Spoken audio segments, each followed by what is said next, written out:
Hello, everyone, and welcome to another bout of movie commentaries. Today we're looking at Your Name? Wait, I thought I was the one who always picked the Makoto Shinkai movies. Actually, I picked The Children Who Chase Lost Voices. Oh, true. Okay. Well, I guess you guys were too busy looking at the sky for some reason, so I picked this one. Well, it's a Makoto Shinkai movie, so of course there's going to be a lot of sky porn. See, you were too distracted by the sky porn, so I had to pick the movie. No, See why I noticed you looking at the sky? So There will be one day when you will be too distracted and a train will invest you, because life is just that cruel. Honestly, Shuri, if I didn't know better, I'd say that you and Pedro have switched minds there, with you being the one to pick the Shinkai film. Sure, wait till we get to Weathering with You, where the entire plot revolves around the sky. Anyway, this is a 2016 movie, if I recall correctly, so what is it about? Your Name is Makoto Shinkai's most successful film. It actually surpassed Frozen as Japan's highest-grossing movie of all time. I can get behind that. And I believe it's also saw widespread international release in cinemas too. Oh yeah. Unfortunately, I didn't get my cinemas around here. There wasn't one near enough to me where I never got around to seeing this movie, but I have heard Me neither. loads of praise about it. I think I'm Alright then, let's just start. Yes. Start before the traditional logo. I think it's Yamato animation. Yeah, Alright, everyone ready? I think it's Toho. Well, regardless, the one that you see before most of major The blue anime logo. movies. Yes. Alright, take us away, Shiroi. Alright, 3, 2, 1, click. Hopefully, I'll be able to understand this movie this time around. It's not so much that it's hard to understand. basically she saw the movie with me one time, and we still didn't. I can That was my understand second time seeing it. I personally don't have that problem. My problem is that, again, if only the second act was bigger. This second act. This movie is long enough. Not really. It's only 1 hour and 46 minutes. It's not that long. Again, it's Start with a meteor shower. typical in Shinkai films. Oh, the sky is so beautiful. Makoto, get hands on the table where I can see them, mister. Alright, so while you guys are on cloud 9, we're gonna watch the actual movie. Hold on. I'm replicating Makoto Shinkai as they're animating this. Exactly, get your head out of the clouds! Hold on. Did the sky just have a baby? Yes. Makoto Shinkai impregnated the sky. Is this a stealth sequel to Evangelion? No, please. I mean, it's hard to follow already. Alien gives me a headache. And of course, in true Makoto Shinkai fashion, we have two teenagers who are a bit, introverted and, they're kind of trying to find themselves in life. Of course, Alright, if I recall correctly, typical. the boy is voiced by Michael Sinterniklas, which if I recall correctly worked on one of the TMNT shows, and the girl is voiced by Stephanie Sheh. Oh, goodies. So, And I believe Stephanie Sheh was for the English dub. good old Stephanie Sheh, also known as Serena from Sailor Moon. Joe, you know how it is. Makoto sure loves this teenage drama. Yes. Specifically teenage romance. And trains. He loves trains. Also for extra hilarity, Michael was the voice of the true form of Orphan at the end of Final Fantasy 13. Nice. That's why I remember him. But fun fact, Jova, literally connected by the red string of fate. Yes. Yeah, it's symbolic, guys. Also, Jova, for extra hilarity, before it was officially announced, there was speculation, Jova, that Phoenix Wright, the English voice actor, would have been him for Ultimate Marvel 3. Really? Why is that? Yeah. I don't know. Like rumors on the internet back in 2011. I see. But instead we got our good old trusty Regal. Sam Regal, yeah. Although, interesting thing regarding the reception for this movie. While reception to this movie was mostly really positive, Shinkai apparently thought the film wasn't as good as it could have been. He said, "Gee, you think?" Sorry, go on. He said, and I quote, "There are things we could not do. Masashi Ando, director of animation, wanted to keep working on it, but had to stop us for lack of money. For me, it's incomplete or balanced. The plot is fine, but the film is not at all perfect. Wow. 2 years was not enough. Then how do you explain your next movie? Then? Wow. It sounds like That's also- Shinkai was quite critical of his own That's also film. the thing. Shinkai is a perfect. You can clearly tell that Shinkai is a perfectionist with an ego behind. So you can definitely imagine he will say something like that. It's Yeah, not wow, even just Pedro, that- you and the it's not even- director are in sync with each other. Exactly. That's exactly how I felt when I first watched this movie. So yeah, it is true. There you go. This movie isn't complete, and it's a shame because this could have been his best film if the second act was given more time. Yeah, because this movie does feel incomplete to me. So yeah.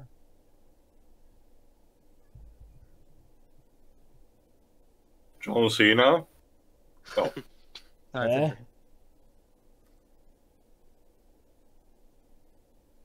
All right, but if I'm going to give credit, as always with Makoto Shinkai, the animation is drop dead gorgeous. That's one thing that nobody will ever take away from Shinkai, of course. Yes, are you amazed by your chest, girl? No, Joba, remember. Remember the Yeah, premise of I that. know. So, again, The priorities. first thing you do. I mean, Well, even even the Scooby-Doo live-action movie couldn't get away from this. Come on. Yeah, the sister is like, "What the fuck are you doing?" Yeah, that's exactly the thing. I love this concept. Okay, It's a creative setup for teenage character development. You know, I'll admit body swaps they do tend to be fun, and hey, props to this movie for realism. Like, let's be honest, this is the first thing anyone of the opposite sex would do. Of course.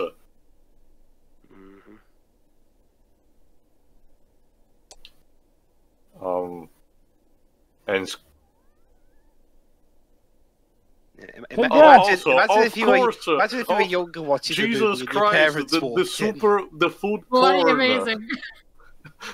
Stop making food look good, Japan. It's not worth it. Anyway, congrats, boy. You're now officially in the body of a girl. Enjoy having to deal with all the pressures of it, including the periods, of which I've heard extensive talks about. Don't Nice, remember- but you're not gonna like what comes next. Remember, Jova, this is a picture media product, which means that those kind of details are overglossed, simplified, or essentially Ignored.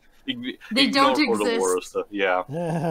To be fair, does anyone actually want to watch a movie with that? So I do. Well, okay. If it was the point, like a deconstruction of the fact that these things usually get ignored, I think there is potential. Oh, wait, but it would wait. be niche. I will have to admit. Okay, Not in this kind of story, I think. Let me Is guess. that a reference to one of the previous movies? Let me guess. The comet well, actually, has... that's foreshadowing for later too. Go ahead, Jova. Let me guess. The comet is the reason that the boy The and the girl Shinkai verse switch still has bodies. to be built Very properly. good. Very. Gee, Jova, you must be psychic. Have you seen this movie before, Jova? I've seen this in a lot of Japanese plots where a comet is the reason for a certain mystical plot element or Well, he knows how to whatnot do her happening. hair at least somehow. Yeah. Yeah, I mean, you've been in a body for like an hour or two and already. You know how to do all that stuff. And pretty well, mind you. Maybe he secretly always wanted to be a girl. Also, does the little sister have a pair of maracas attached to her back? Her You backpack? wonder. Why?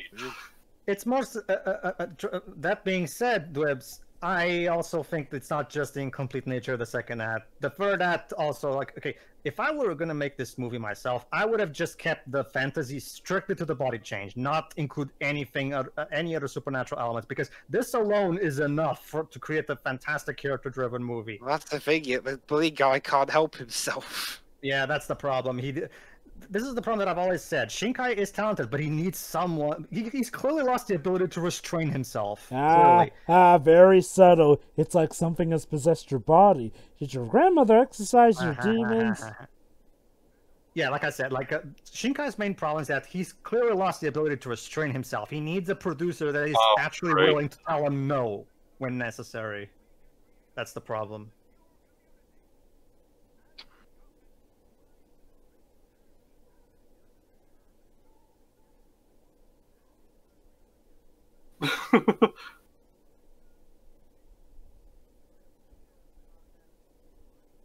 That being said, this is still an improvement over Garden of Words. I will give it that. Well, to be I fair, barely even remember Garden. Dare these people ignore my speeches? to be For the fair, shouting match at the end.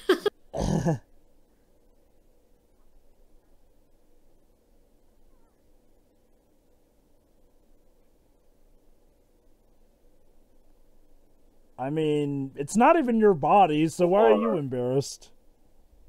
Taking all this rather well. Yes, yes, he is. Remember, Shiro, Japanese anime, like characters in this type of media accept No. incredibly supernatural weird things with incredible ease. So Yes, class. characters in Miyazaki movies especially. So Word, I can't imagine Yeah. a situation where I should know the word Twilight. Hello, class. Today we're here You to know, talk about the term Twilight. I guess Japanese people are not as easily impressed or weirded out as we are. You know, on that, I on guess that, the idea behind it is to show, determination, try not to panic from the situation.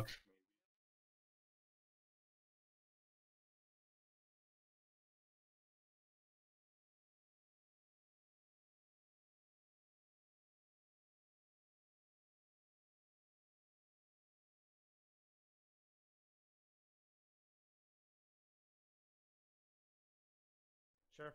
Anyways, so Sorry, as you can see, he just wrote there.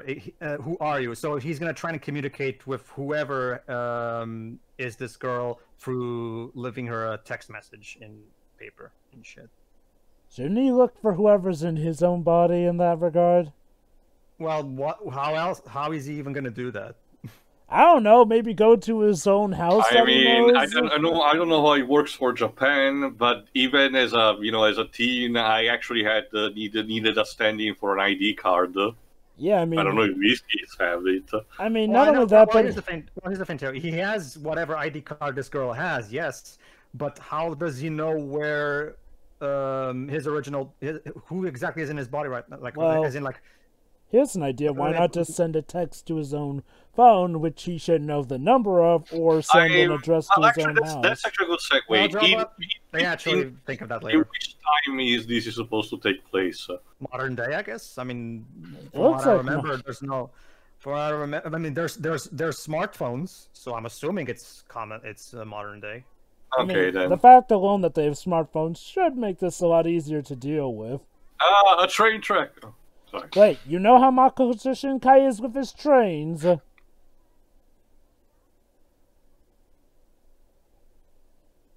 Again, boy, you seem to be adapting to this whole Although girl's it's, life thing pretty well. it's interesting how the music for this movie was done by a rock band. Yeah, that's always been another issue that I've had with Shinkai movies past Children Who Chose Lost Voices. That Tenmon is no longer doing the music for them because Tenmon was such a wonderful composer, and I haven't really cared for any of the other composers ever since because This Tenmon's time is music. this movie is Radwimps. Yeah, Tenmon's music was wonderful, and I genuinely believe that, because he scored all the first bunch of movies. I genuinely believe him and Tenmon had a Miyazaki Hisaishi relationship, but I guess not. Maybe their relationship soured. I don't know. So basically, the boys got transported into what happens to be the daughter of the incumbent mayor. Very good. Okay. Joe. Great. I sense many hijinks to come from this. Anyway, I did some checking in terms of conversion with the dollar and the yen. Supposedly the budget was around 235 millions, while the recoup worldwide was 357.9. So not unfortunately enough to break even, but it still said that successful sales. So I don't know. I wonder if in Japan they consider just something that's a profit to be a success. Yeah, as maybe opposed it to works having to different double. than for Yeah, it Hollywood. works differently there. Standards in Japan are different. So Okay. That said though, yeah, I mean, regarding budget-wise, that does seem like a pretty meager budget to have for a movie of this size and An scale. animated movie. It's a problem where it's the same reason why Studio Ghibli had to close their doors because like even Makoto Shinkai's movies, for as gorgeous as they are, they still don't really reach that super duper perfect level that Miyazaki's movies would, that's because Ghibli animation was incredibly expensive, and it was just no longer sustainable because they were no longer the popular thing in Japan. I guess if I can give Makoto Shinkai some credit, he does seem to at least know when the budget needs to stop lest it bankrupt him, and that's why he's still in the game, unlike Studio Ghibli, which, do not get me wrong, Studio Ghibli were amazing, but maybe it's one of those stories where in this case, the mayor is the one renouncing tradition for the sake of modernity. Never saw that before. Oh, goody. Let me guess. Japan are interesting. They'll go on and on about how religion is evil, yet they'll also make movies about how, but dissing tradition. Well, Jova, how mostly Western religion is evil. The Shintoism and the tradition of the ancients of their own country, that's fine. Also, remember that traditions aren't necessarily tied to religion. Oh, I know that. I know that. What I'm saying is, a lot of times what they do talk about being bad, being rejected, does tend to overlap with religion here. It's usually... Isn't it usually was stated, like Christianity or... Yeah, it's a traditional... Kind of thing. The reason for Jova's reasoning, Shiro, is that because, for example, in a lot of JRPGs, for example, a lot of Japanese games depict religion as an incredibly evil thing. Yeah, and at the end you fight God. Yeah, we know. Pretty much. No, it's tied to something... It's a very long story, but also, that actually looks gorgeous, but... It's a long story, but essentially one good example is that I think around the medieval ages equivalent, there was a campaign against Christianity in Japan, and to prove that you were not following Christian, we were given 2 images of the Virgin Marys, and you had to stomp your feet on them. Believe it or not, One Piece references these of all things.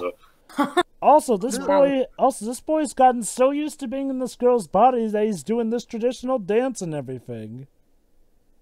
It is that's another thing. Worst bento ever. It's just a bit of rice. Okay. I get him being used to being in a girl's body fine enough because, assuming that he doesn't have to deal with some of the certain realities of being in a female's body, let's say, sure, he can get used to it. That said, though, how is he getting used to her whole life schedule so easily? Yeah, that's another... Go ahead. Actually, no, you finish. Yeah, that's another issue. I feel like if I were writing / pacing the movie, I wouldn't even show these scenes. I would show the first bits and then skip to the part where the girl finds herself in the boy's body. I feel like this particular first 60 minutes this particular first sequence of the boy's first day in the girl's body is a bit drawn out. I can sort of answer why that's the case. Sure, go ahead. Japan tends to have more fascination with boys turning into girls. I chalk that up to fetish, but that's a thing in Japan. Hell, it's literally the whole premise around the show Ranma 1/2, where a boy turns into a girl because of his cursed spring, so whenever cold water touches him, he turns into a girl, essentially. Again, that just seems to be the running trend. More often than not, when you see Japanese... Okay, cute. That was funny. I gotta hand it to the movie dweebs. At least they respect your appreciation for Doug by having, these imaginary spot sequences.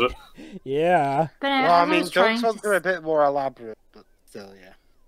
True. Okay.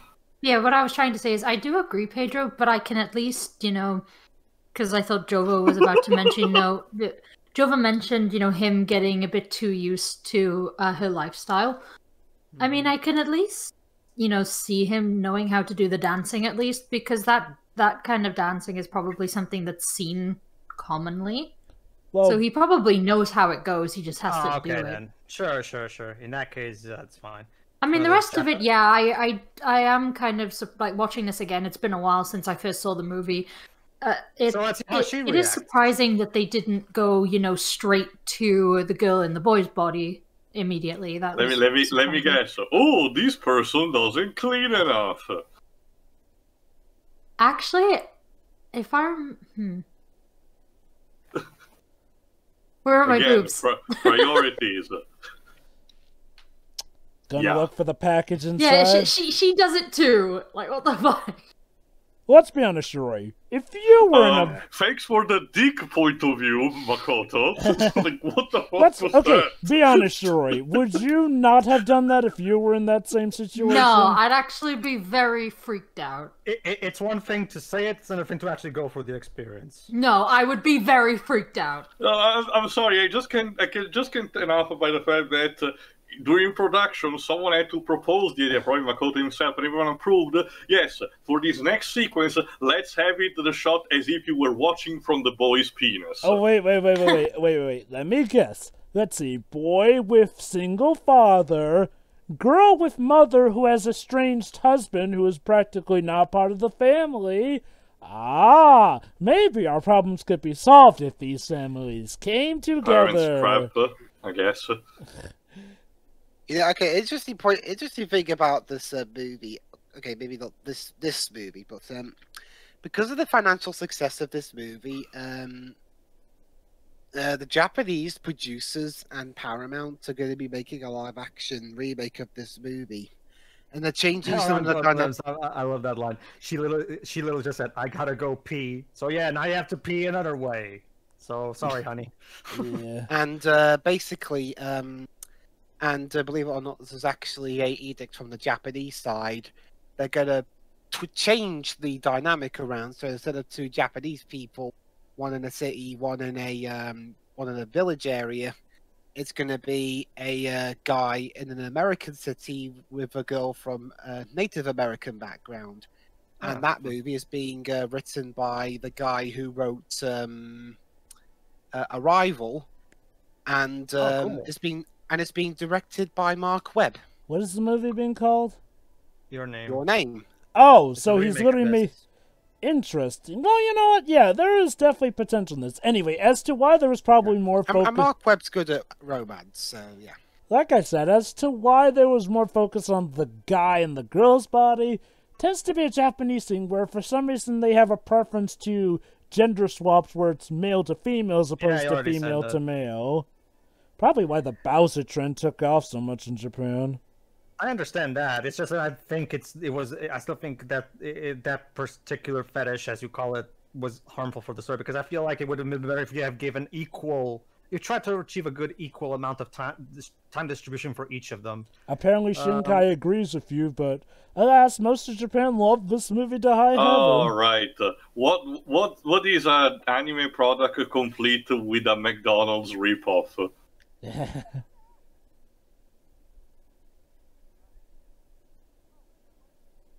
Okay, 4 eyes. Let me check who voices you.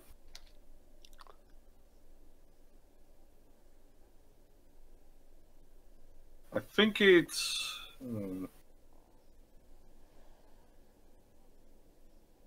Again, this is why I love this. Yeah, concept. they recognize also the voice. That guy was Ray Chase. Yeah, the guy with the guy on the left. Cool. But the one on the right is voiced by Ben Pronsky, I think. But yeah, this is exactly why I love this concept. Like, this concept allows for these two to get to know the other in a level of detail and depth that wouldn't be possible with another premise.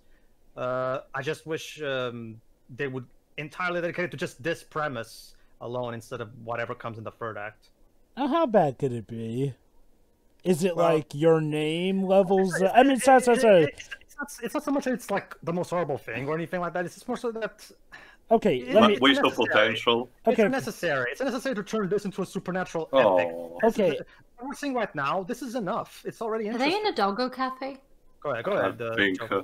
Let me ask, is it as jarring as, like, you know, the second half of The Place Promised in our early days? It's difficult to explain. I'll get back to you on that.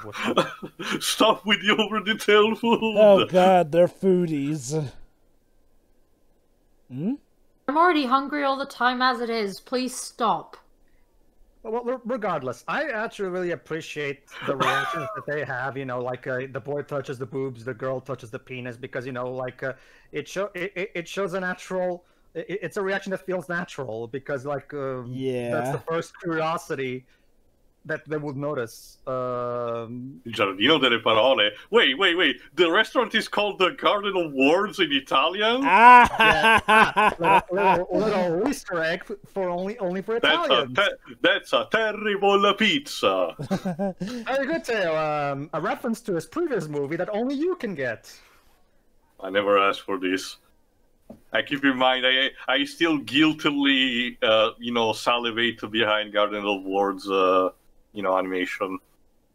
Well, everybody does too. If there's one thing that people... I know, but you know what I said in the commentary. Sure. Well, you know how it is, Teo. There's only so much a good animation can save in terms of bad story. I know. It's conflictual for me, I know.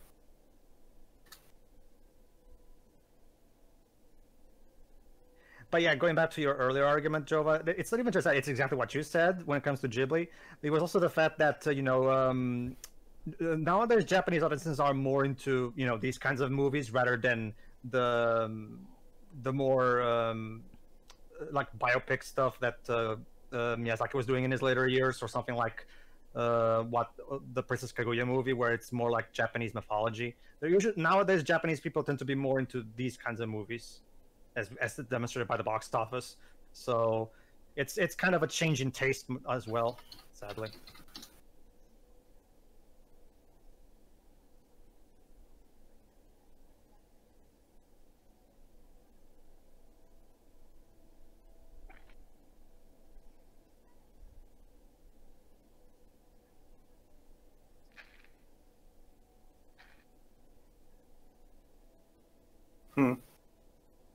Why? Come with me if you want to leave. I mean, why did he cut her skirt? Was he trying to get something out of it? There you go. See, she's sewing for her. There you go.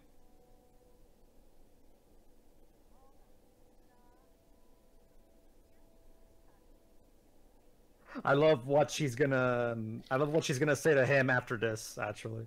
To the boy in her body, I mean. Yeah. Alright. You were saying, Shira? Sorry? You cut out for me. No, we know. Well, Teo doesn't know, so... Sorry?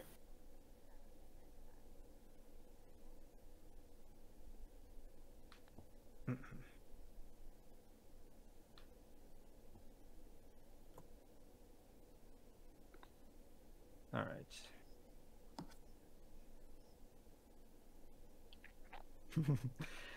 I wonder. Alright, if I remember correctly, it's now.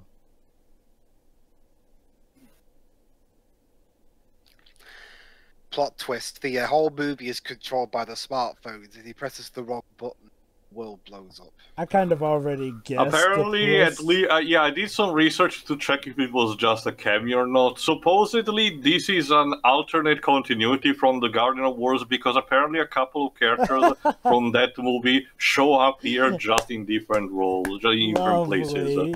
Lovely. It's part of the Makoto Shinkai animated universe. It's yeah, weird, I actually wouldn't mind if all these different movies had some loose connection, particularly because of how they intertwine with these supernatural kind of elements. So, it would have been cool will the crossover if, will the crossover be called the Sky Avengers? Yes. Okay, Pedro, question. I know that the climax is on a train. Okay, Pedro. I know that we hated Garden of Words, but was Garden of Words regarded mainly positively, or was the reception more mixed to negative? It was regarded positively by people. I don't get it, but whatever. Okay. And there you go. Now they're actually back in their proper bodies.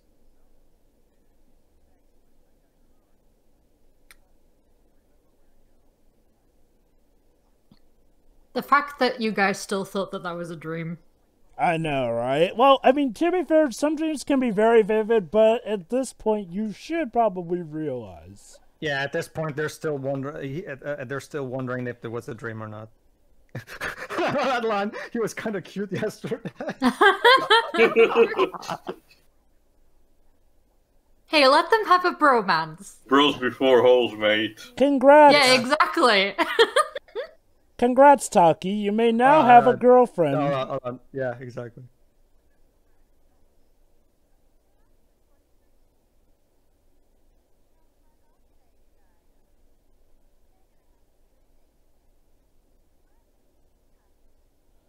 Oh.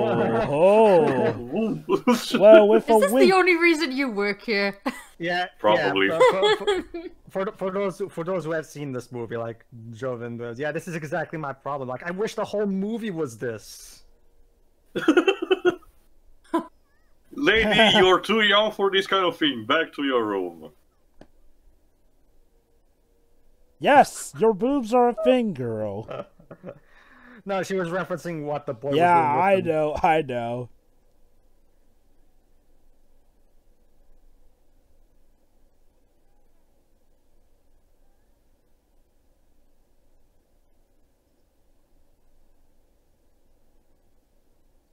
So let me guess, these two have to communicate with each other to save the world or something. Something like that, yeah. Something to do with that comet.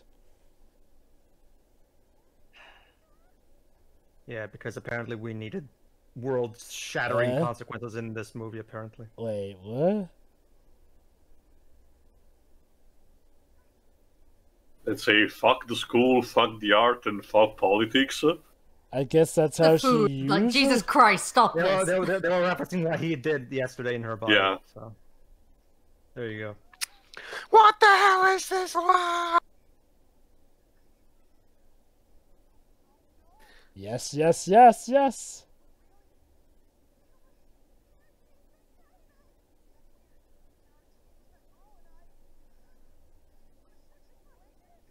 Wah, wah.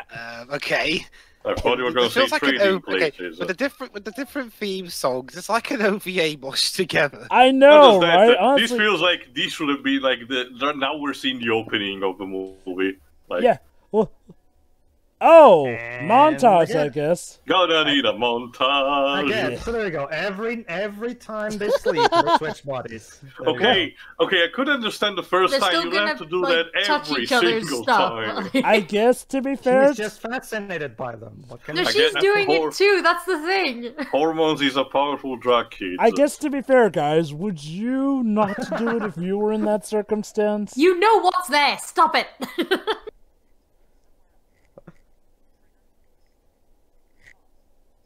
So the answer is to never sleep again! No, Joe, but this is not Nightmare on Elm Street. Good luck with that.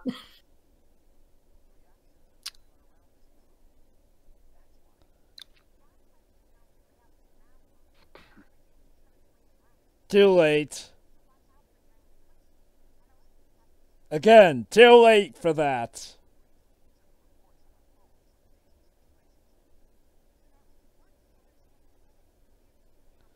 My God, this feels like a sitcom. I know, but what I love about it is that it's a fantastic framing device for character development between these two. They're totally gonna break the rules of no touching. Oh snap, he's rocking the court.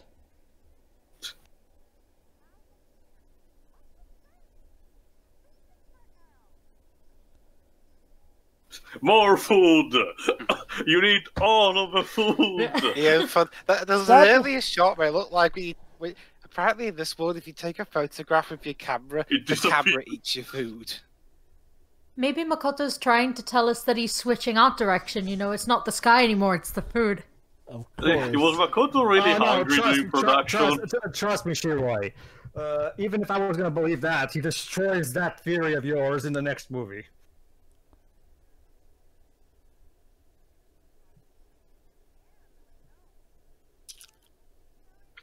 Oh, interesting thing about she's Michael... literally shipping him with her by using his body to romance her. Yes. Interesting thing about Michael's Interna class. He runs two things. He runs a dubbing studio called MYAV Post, which basically has one recording studio in New York, the other in Los Angeles, and with those you can sometimes hear people from both cities being in an anime together. You okay? And also, he was in both 4Kids and Funimation dubs of One Piece as different characters, but still. Stop it. There you go.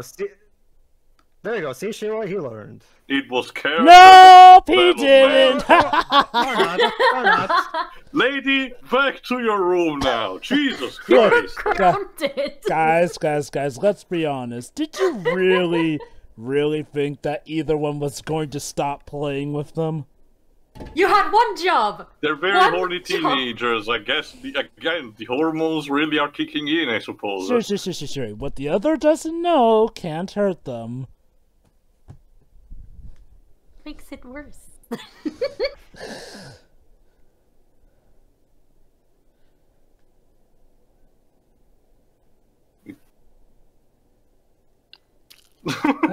Okay, props for honesty, I guess.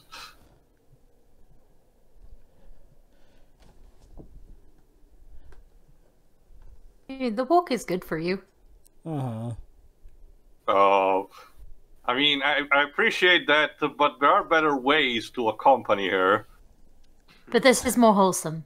I guess. He was in the. Well, Shiro, being wholesome is not part of my job description. I'm more practical.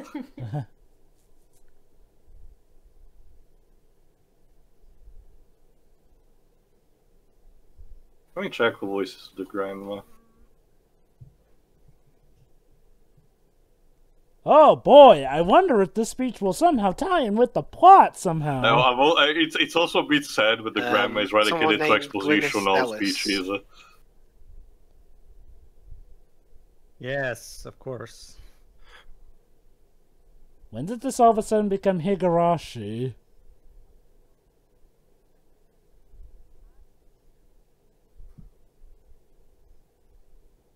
So basically, to sum it up, God was bored and he decided, wouldn't it be funny if I had these two teenagers that switch bodies every time they sleep?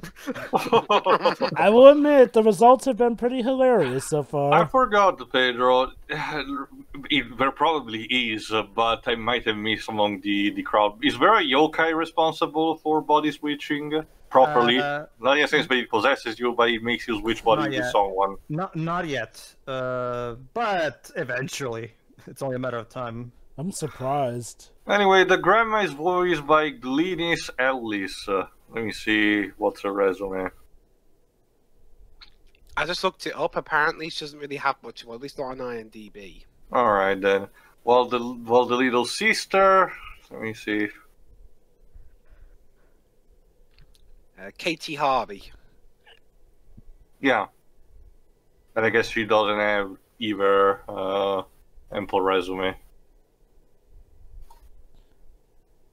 Oh hey, it's this film's version of that crater area from Children Who Chase Lost Voices. Again, guys, see? Everything is connected. Oh, the Neverworld, just like Children Who Chase Lost Voices. How about that? Seriously, like, that's the thing that baffles me. The fact that Mr. Shinkai seems to be going the half step of teasing a potential connection with all these properties, but doesn't go full through and just leaves like a shrug there. And either choose, to go full through or don't do that at all. Like, I'm guessing he wants to keep it ambiguous to not make it overly wink, to the audience. I guess the weird thing is, like, you can have them, okay, it's sort of like how 5 centimeters per second takes place in the same world as the place promised in our early days here and there. That is actually a more definite connection. Yeah, there's nothing wrong with it being a definite connection here. Like, when you go halfway, it just is even the MCU itself proves that you can have some with standalone movies just taking place in the same universe without having to reference other stuff constantly, Uh-huh. Look at that, isn't it beautiful? Lens flare, God! Jesus Christ! More like sun flare, but.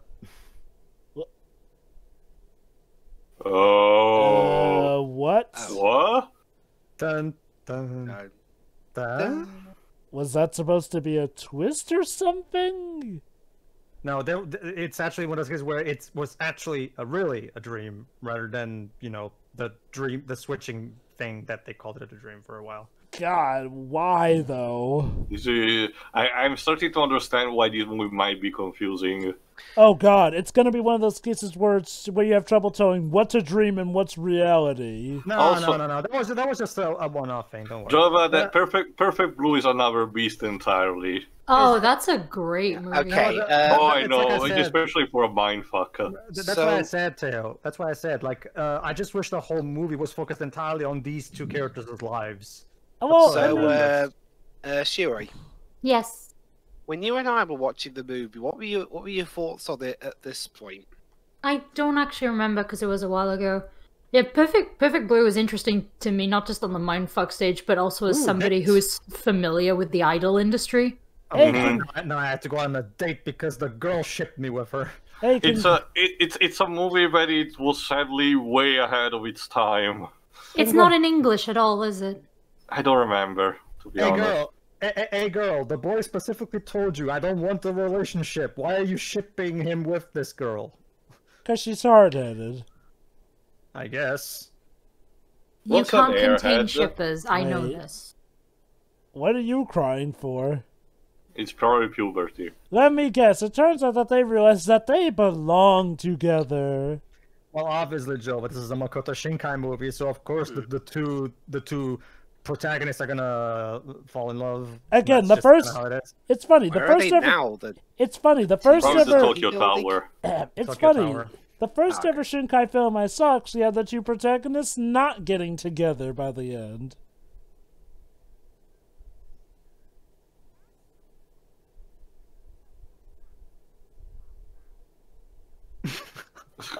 She actually left him tips on his phone. Conversation skills for the unpopular. Also exhibition nostalgia. Oh, Translating what's written there. No. I was wondering what was the gallery about. So Clouds, of course. no, more like ancient Old-timey architecture. photographs. The lake. Surprised they don't reference the war. Even Igurashi, when it came to talking about the ancient prophecy, could not avoid mentioning the Americans invading. It's Oh, not- lady, you have no idea. Let me guess. It's not going to work out because of it. Well, we all know, Jova, that he's supposed to get together with the girl he's switching bodies with. Again, I'm just gonna say the first Shinkai film I ever saw had the two protagonists not getting together by the end. Well, Again, actually, wasn't the first one itself 5 centimeters? Exactly. I know Yeah, that- didn't I they know that- not? True, yeah, I guess. I know yeah, that true. this is one movie where it's kinda also one of the points, but I can't stress enough that there are a lot of these media that want to shoehorn in characters getting together in a relationship when it's a thing that is not needed at all, and a lot of time it actually damages the product. Oh, Tio. Oh, Wait, I've had complaints about that Tio. myself. I'd say the crowning example of that is Star versus the Forces of Evil. Wait, what? I actually have. That's the primary complaint I have with. Let me. Let Pedro finish first.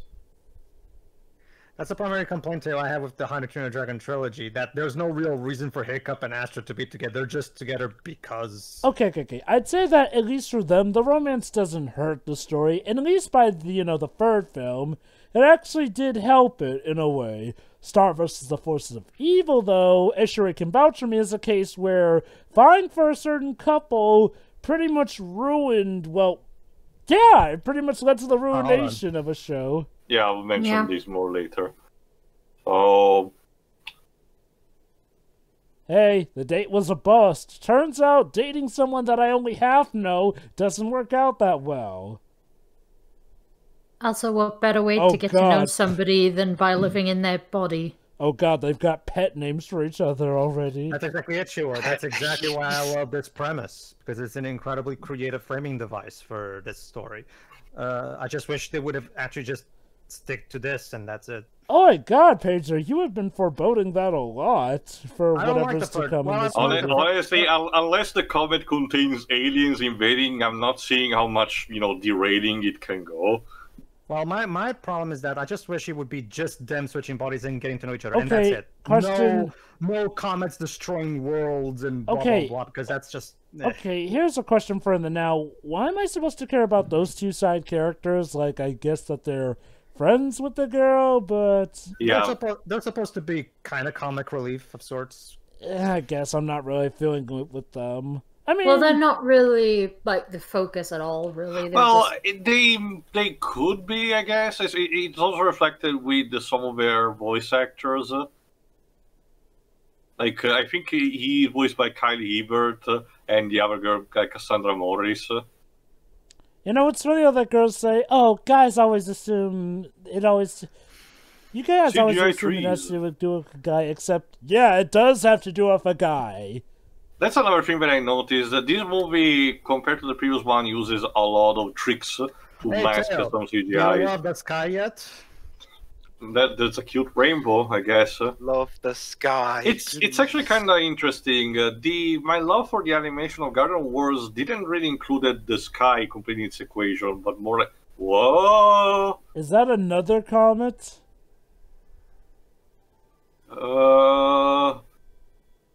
Movie? What? I lost you. Yeah. For a And then second. everyone died. that was your name. Final thoughts. Wait, what? Wait. Why are we back here?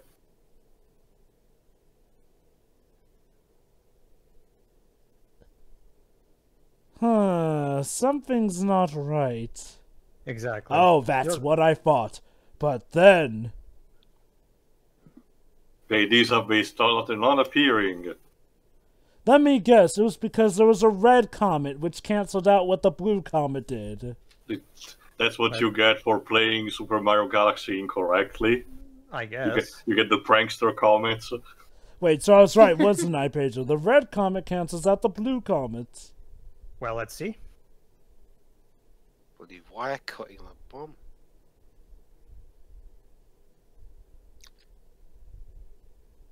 Feeling dehydrated? Summer. It's hot, Jova. Shinkai loves his summer love stories. Always in the summer, because that way he can show off how pretty the sky looks. You know, I gotta say this. It's gotta be interesting drawing an animation scene of a character drawing an animation scene. Oh, so now it's using photographic memory to find the place. Could you imagine, Dwebs, if Shinkai ever went touring in the UK? It's always cloudy, so Shinkai, oh my god, what kind of horrible place is this? Look at the sky! I can't see My the vision sky. is impaired, I can't see. Yeah. My beautiful sky is missing. So, let me guess. Something happened to the girl with that red comet as well. Very good, Jova. She be dead. Yeah, interesting decision to have half of your main characters be dead. We're not even halfway through the movie.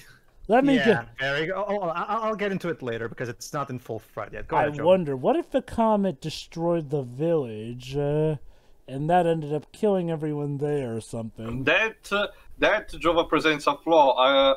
A news like that would have happened on a newspaper. Ah, but He yeah. wouldn't be able to read Theo, it. Interesting story.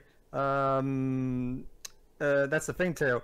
For some reason, nobody knows about it. That's the thing. Also, trees! Yeah, another one of Okay. Shinkai's fetishes.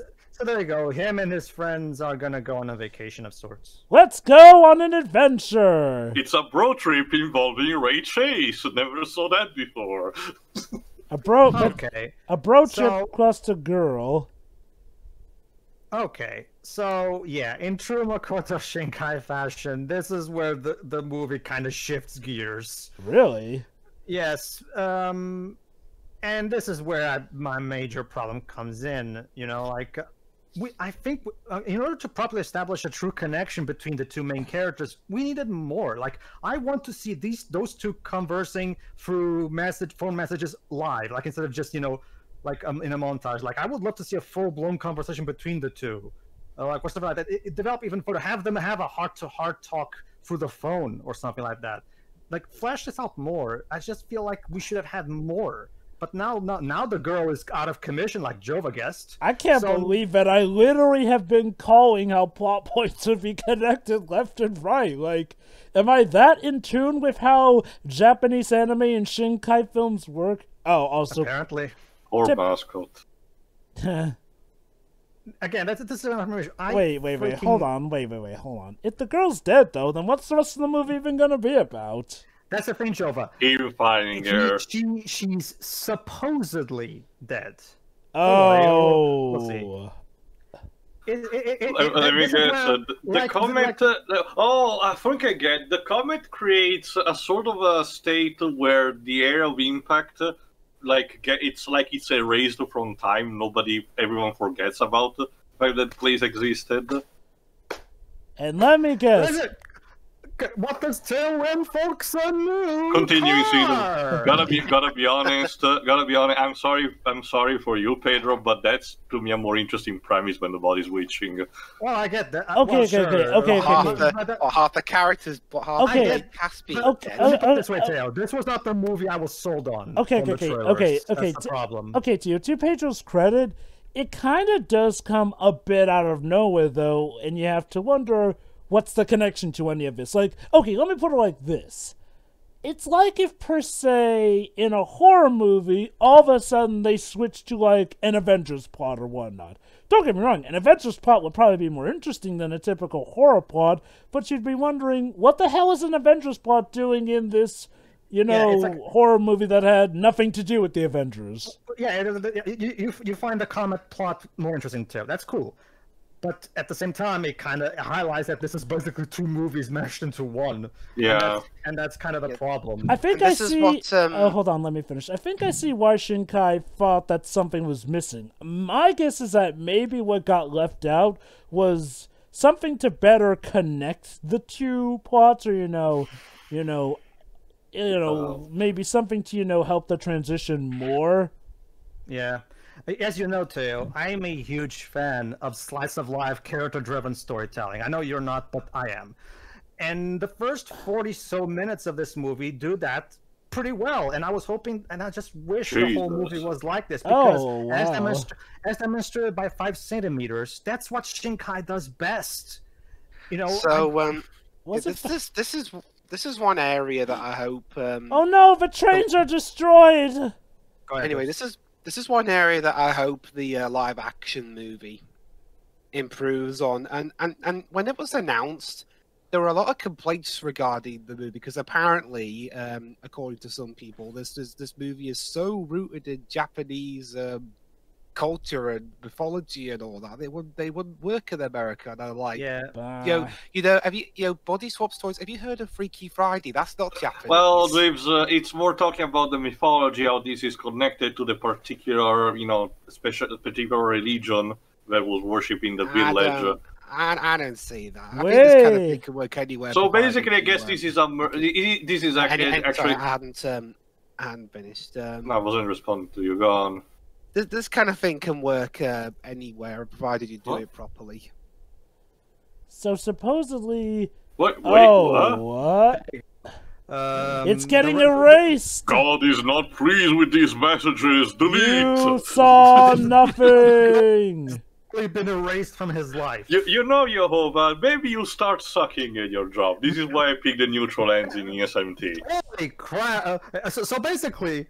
we got to the halfway point, and God was like, you know what? I'm bored of this. Let's have her disappear and see how the boy reacts. Okay. So basically, I get it. This is sort of now it's becoming a sort of a mystery story, not in a sense of just sci-fi, proper mystery. The fact that no one remembers that place except the boy, thanks to the condition that happened at the beginning. Not only he has that, to put the pieces together. Not only that, but supposedly it disappeared 3 years ago, even though he's been communicating to her in the present. Well, I'll give it this. At least it doesn't have his friends going, "Oh, you're crazy," and pretty much abandoning him like a lot of cliche plots would have. Whatever, Joe. The Japanese people apparently just accept anything that happens easily anyway. This kind of plot actually kind of reminds me of a movie that came out more recently. I think it's called Hello World. That has something like the two people connect, one in the real world and one in a cyber world, talking with each other, but there's like a calamity impending. and they have to try to avoid it because of Oh, shenanigans. her name. He found her name. It's like, okay, it's like I've said, like, I just don't like when Shinkai verges into outside of his comfort zone, because every time he does, he screws it up, and it's always in a way that feels like Jova said, out of nowhere, unnecessary. Like, if you wanted to tell, Okay. Okay. Not to mention, the trailer sold me on a body switching plot that involves romance, and now they throw this at me. Like, it's just Okay. I wouldn't say that, the whole supernatural or action thing is outside of his comfort zone, because if looking at all of his movies has shown me, he actually really loves doing it a lot. I think a better way of putting it, though, is that he has this tendency to mush, like, 2 or 3 different plots into one movie, and the problem is, like, well, it comes off as a nasty shock because it's not advertised at all from what you've told me. But even without the advertising, Jova, I just feel like this movie, like I've said, it basically feels like 2 movies. Like, we get to the halfway point and the plot completely switches, and that's my issue. Like, let me actually check the critical reception. Oh, go on. Makoto, can't you just pick a plot and stick with it for a change? Okay. I'm sorry, 98%. Like, okay, I'm more tolerant towards the ship in this movie, but 98. Oh, trust me, Tim. People love this movie. They love it. They regard it as Shinkai's best movie. I heavily disagree. Okay. But they do. If this movie can somehow tie in the whole town disappearing plot with what's been going on in the earlier part of the movie, I will understand. But I'll admit this. Okay. I'll admit, I actually did end up enjoying The Place Promised in our early days. I felt that, yes, for as out of place as the whole war arc came, it was technically kind of foreshadowed over bits in the radio, and at least it still did tie, with the Freeze friendship or whatnot. It didn't, like, veer off into this completely different thing without precedent here and there. Well, to be fair, the comet was foreshadowed as well. It's just that, again... No. Okay. The difference here is, like, well, yes, the comet was foreshadowed, but I'm just wondering, what does this have to do with the town disappearing? Like, what does the body swapping have to do with the town disappearing? Was he, like, living in a different time, actually, and it's true that she was dead all along? Well, remember, apparently Mitsuha died 3 years ago at this point. Yeah, so there's a sort of a time displacement. It's a time displacement thing. I can answer that to Jova. From what I can gather, Jova, the idea is this. We have the first half establishing their relationship, and then shit hits the fan, and now we're supposed to be all concerned for where the hell is Mitsuha. Here's the problem that I mentioned.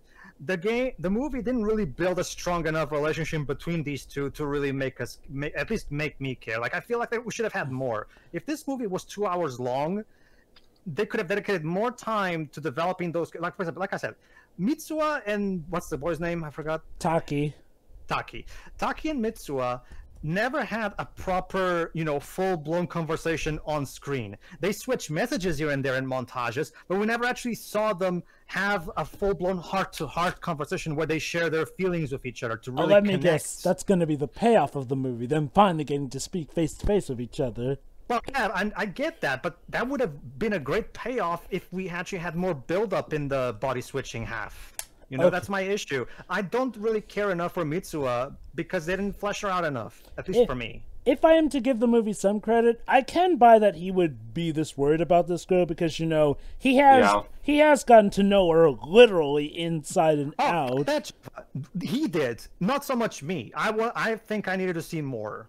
No, I actually have a different, slightly unrelated question. What was the point of the sort of a subplot of Mitsuha's father being these, bumbling politician? That's the thing. Wasn't he also wiped out with the whole thing? Wait. Let me guess. It was God being disappointed with him in pretty much dissing the tradition. God disapproved of the election results. Yeah, everyone has to die. That checks out with Jehovah's behavior. I can say this. Trust me, Shiroi. God is way more insane in how puppet string he is in the movie after this one.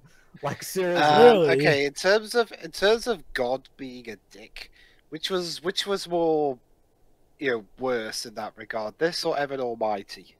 I have not seen this movie. Heaven Almighty was a comedy. It's not really a fair comparison. That movie was supposed to be ridiculous. Well, we were supposed to take the flooding scene really seriously. Okay, look. The fact that Morgan Freeman was the guy playing God gives that movie a pass. Jova, Morgan Freeman was in Ben-Hur, and I'm not giving that film a pass. Well, that's Ben-Hur. Heaven Almighty is nowhere near as bad. I actually am curious. Shiroi. Yeah. Okay, so I'm actually curious. Question, like, okay, we know that you've already displayed your uncomfort when it comes to the way they react to each other's bodies in the first half. But aside from that, like, did you enjoy the concept and the way the movie was executing it before switching to this other plot? Yeah. Yeah. Okay. Would you say you agree? We agree with me, or at the very least understand my point that I feel like we should have gotten more relationship development before we got to this point.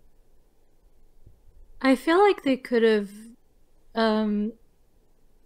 I feel like they dedicated enough. Like, in terms of the time they spent on it, they dedicated enough time, but I think they dedicated said time to the wrong aspects of their character. I didn't know we were in Weathering with You. Like, for example, you know what? It would have been cool. Here's what I would have done if I had wrote this movie. Instead of having it so that Taki doesn't want a relationship, make him actually have a crush on that girl. And then Mitsuha gives them some tips, and they have a conversation where she tells them. We have moments where the boys Taki shows how insecure he is about pursuing this relationship, and Mitsuha laughs at him, and then she goes, "Don't worry, here, let me talk to you about an honest, heart-to-heart conversation where the two really, really get to know each other." Oh my God, we're doing the Neverworld thing again, really? Yeah, exactly, and they really get to know each other on a deeper level. Like, I would have loved to like that would have, and then eventually for all the time that they spent with each other, and like that's when Taki eventually switches feelings and starts to be more interested in her than the girl from the restaurant. That I felt would have been a much better way to properly sell the relationship, like genuinely get to the heart of their relationship instead of just showing them, oh look, now he can do something that the girl can do. That you can, don't get me wrong, that comedy aspect of it is also important to keep to have some comedy relief, but I feel like the drama aspect wasn't capitalized on enough. So guys, we're going to the Neverworld again. So does this mean he's gonna run into the characters from Children Who Chase Lost Voices? Last thing I want is that creepy professor again. Oh God. Yeah. Oh yes, because of all movies you should be taking inspiration from. It's any Shinkai movie that isn't called 5 centimeters per second. I mean, that's the thing. Apparently people really love his movies. And look, like I said, I myself did enjoy The Place Promised in early days. Yes, even the last half. The thing is, at least the last half, I'd say... Whoa. And then he passes out and he wakes up in her body. Oh, what luck! His phone shined upon the angle of which he did not see. I still don't quite get the before. dying 3 years ago thing, though. So there you go. What this boils down to is... The comets formed the red string of fate. There you go. There's... Sora, you got the wrong product. I swear, Japan really... I want to be artsy. Japan loves their artsy visuals. Not only that... Abstract visuals in general. Not only that, Japan seems to love the Kingdom Hearts intro with the protagonist falling through what appears to be water, but really isn't. To do it. It's the one that made it popular, but it wasn't even the first one to do that kind of thing. If I had to interpret anything from that, Jova, it's a sort of symbolism resembling birth, the concept of life. Yeah, even this, like, for example, cellular organism. It's life, the great miracle and the great mystery. See? Where'd you get that from again? Sorry. Like an umbilical cord, I get it. There you go. See, now he's literally having her life flash through flashing before his eyes. It was so mum. And she passed away like that, yeah. Oh, and that's what pushed the father to become... You know, yeah, here's another thing. You know what we could have done? We could have had them get to know each other to the point where the girl... my god, he became like Kevin Sorbo's character in God Is Not Dead. You just have your loved one die and you blame God for it. And this is why God fucks with people, because you keep blaming him for shit. Here's another piece of feedback that I would like to mention. You know how this would have been more effective? Have that premise that I was going on about earlier, where they genuinely get to know themselves on a deeper level, and then eventually they become genuinely intimate with each other to the point where she even confesses this to him, and then we even get to see his live reaction while talking to her about this. That would have made for such a powerful scene between the two. Like, the pieces for a brilliant film are all here, but the fucking the construction is all wrong for me. Okay. So, if they can tie all this into the body swiping thing, they could salvage this plot. Oh, was a literal meteor shower. This is the You know, Sephiroth, you kind of suck with your aim. Midgar was like the other way. Yeah, you should have aimed the Wait, control what? left. Dun, dun, dun. Boob checking? Yes! They're back! So yeah, Mitsuha is actually alive. Okay, just simple hug, fair enough. Aww. He's literally hugging her through her body. So,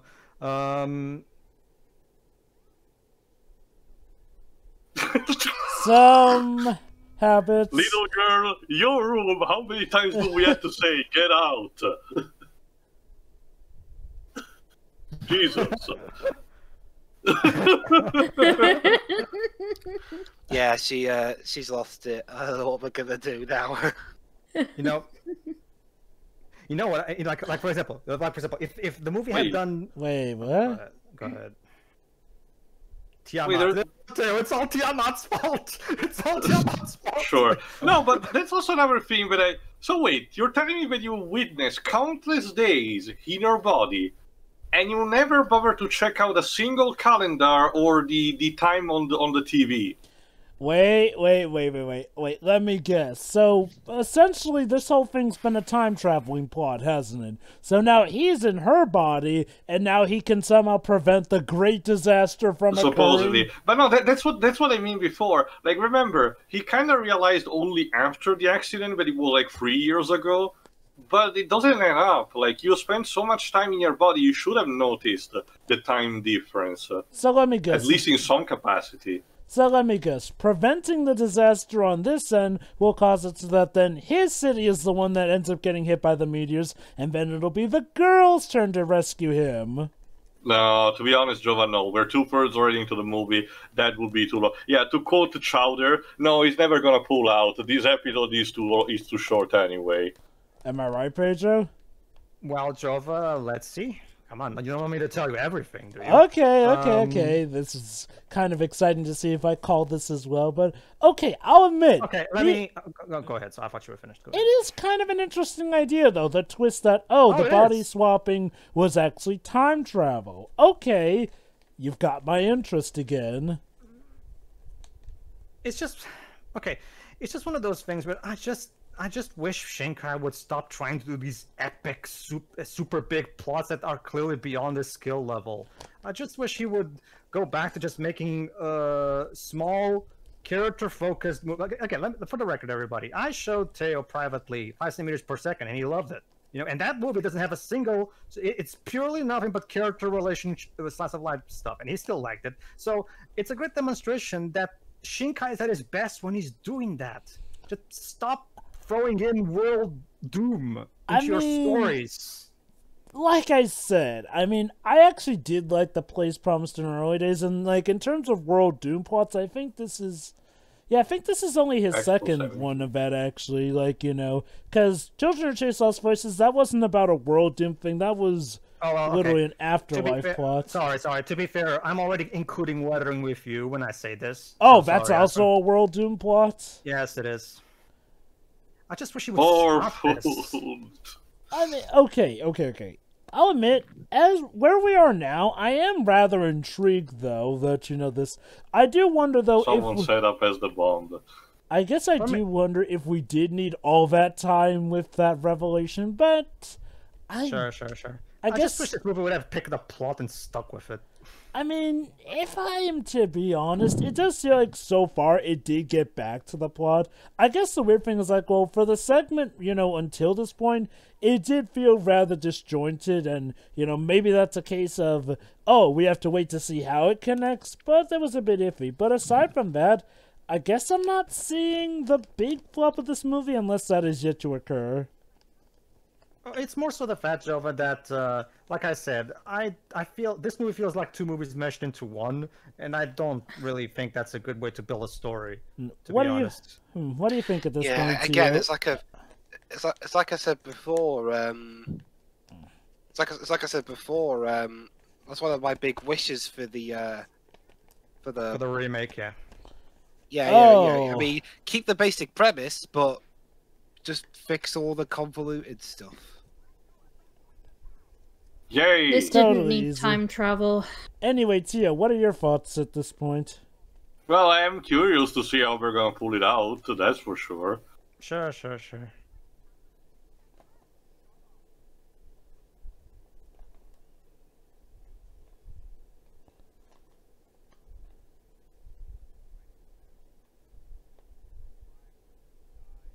I know this, so we need to call Bruce Willis. It's like this, It's like Oh, how dare you with your flights of fancy?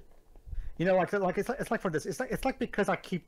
It's just because I keep wishing this movie would have been the one that was actually advertised in the, But because see, for example, allow me to bring up. Yeah, exactly. Let's see. Oh. Whoa. Even if what she's saying is a bit outlandish, you're still a bad father. You mean? Yeah.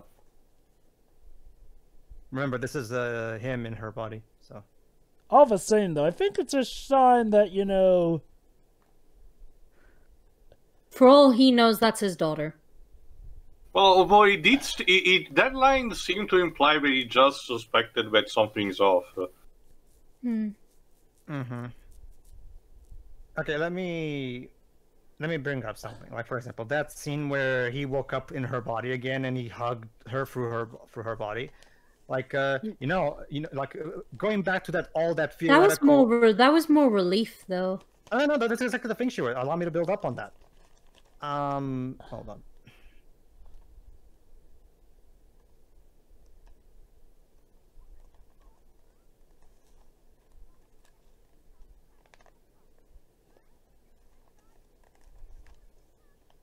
She's a little girl, you need to explain that in a better way to her. Seriously. Wait, hold on. So the girl went to Tokyo yesterday. She was looking for a soul to steal. I think I see where this is going. I am not. I may have called it earlier, but we'll see. Alright, let me put it like this, Shiro. Remember all that extra character development that I would have inserted if I was the one writing this? That I've said before? Dang. Okay, with how many stars is this? 1? Lives? I guess it's BRB. Anyway, yes, Pedro? Yeah, sorry? Well, how many stars is stealing a bike? 1? Yeah, why? There's a bike, not a car. Yeah, it's 1 star too. Okay, yeah, like I said, sure. Remember all that extra character development that I was, saying that I would have made if I was the one writing this? With all the extra, like for example, my theory where it would have been cool if Taki would actually have been in love with that girl from the restaurant, maybe, and then the Mitsuha gives her pointers, Yeah. Okay. If they would have built up all that stuff like I would have if I was on writing it, how I would have done that hugging scene? I would have done it. I would have focused more on it and have it like you're alive, and then even see a tear coming from her, to fully sell how much he's relieved that she's still around. It would have been such a powerful scene if it was done that way. I know I'm basically playing armchair writer right now, but I really believe that would have been a better approach.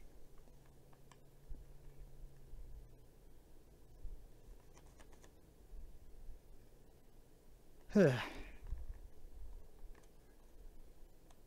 if I remember right, me and Dwebs were fine with the movie up until this point, and then it was kind of like, what even is this? So what, like, you mean like this point where the girl wakes up in his body? No, all this time travel crap. I mean, Higurashi is my favorite anime adaptation from a video game of all time, so, and that involves this kind of time travel, resetting, preventing a disaster molarity, so I'm kind of more used to this. Sorry, Shiri? I didn't know that was a video game first. Visual novel. Mm-hmm. I just, it's this thing where, this movie's frustrating to me, I'm sorry, I can definitely get Isn't Higurashi quite clear from pretty early on, though, what it's... Not exactly. Okay, the first season is for you puzzling things out. It becomes much more clear at the halfway point of the second season. Okay. Pretty much, yeah.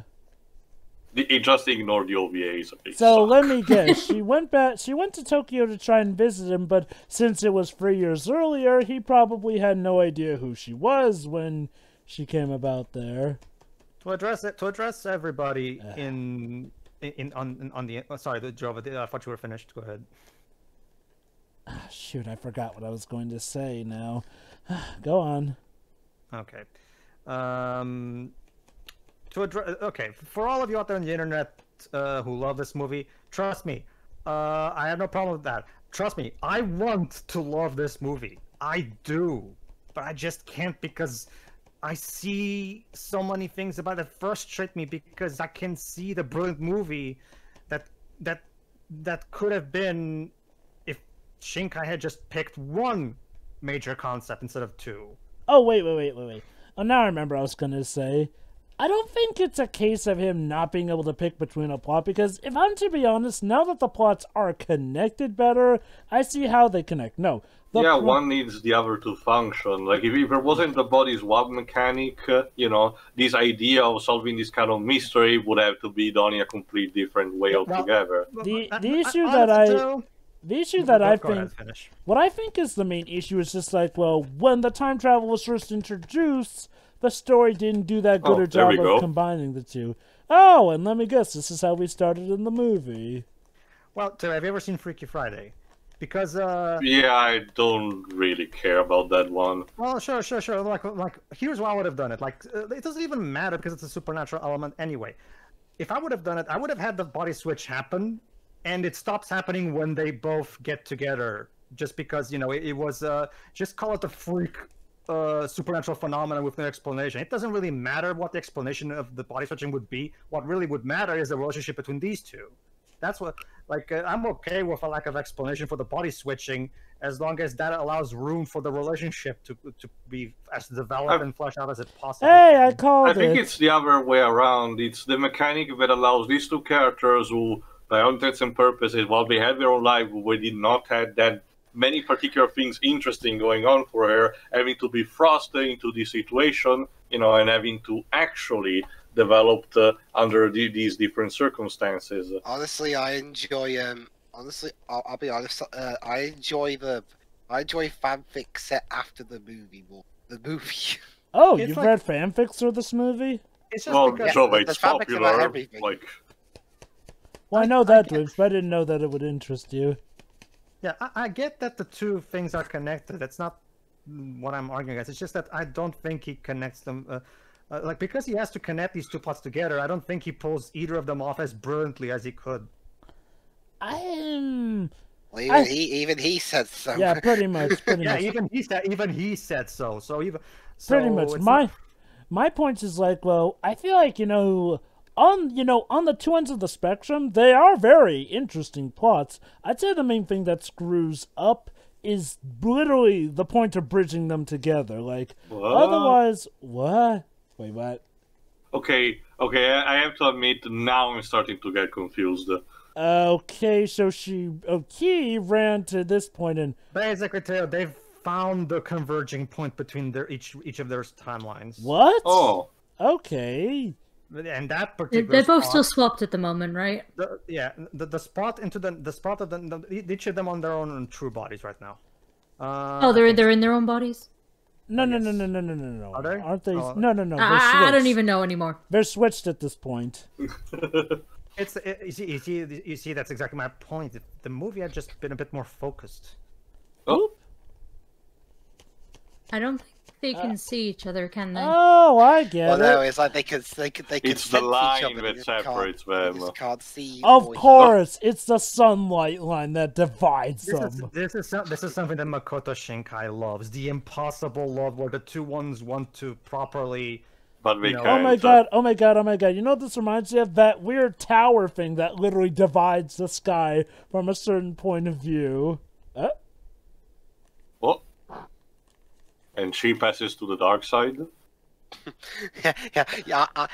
And she stabs him. I secretly caused the comet. My name is actually Darth. Darth Mitsuo. Yeah, Darth Mitsuo. Somebody say something. Oh. Wait, Yeah, did So I this switch? can be awkward. Yeah, I thought so, that they were in their... No. Before they were switched, but maybe. Well, I not. guess now we have again. Oh, Yeah, wait. yeah. I think Wait. I think I. You know what? I know it's a bit late. It's like an hour and 20 minutes in, but I think I'm just too sober for this movie. Okay. I think I get what's happening now. When they pass through each Thank other, God I had a spare nearby. of course. When they pass through each other, I guess they switch their bodies back to normal. Okay, so now what do we do?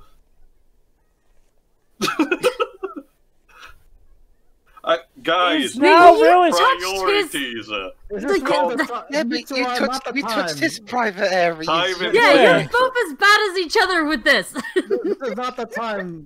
Like, It's- we have kind of an There's a urgent comment to situation on stop. our hands. Yeah. We can discuss this later, maybe? Yeah, now it's not even... I remember this. It's like, now it's not important, actually.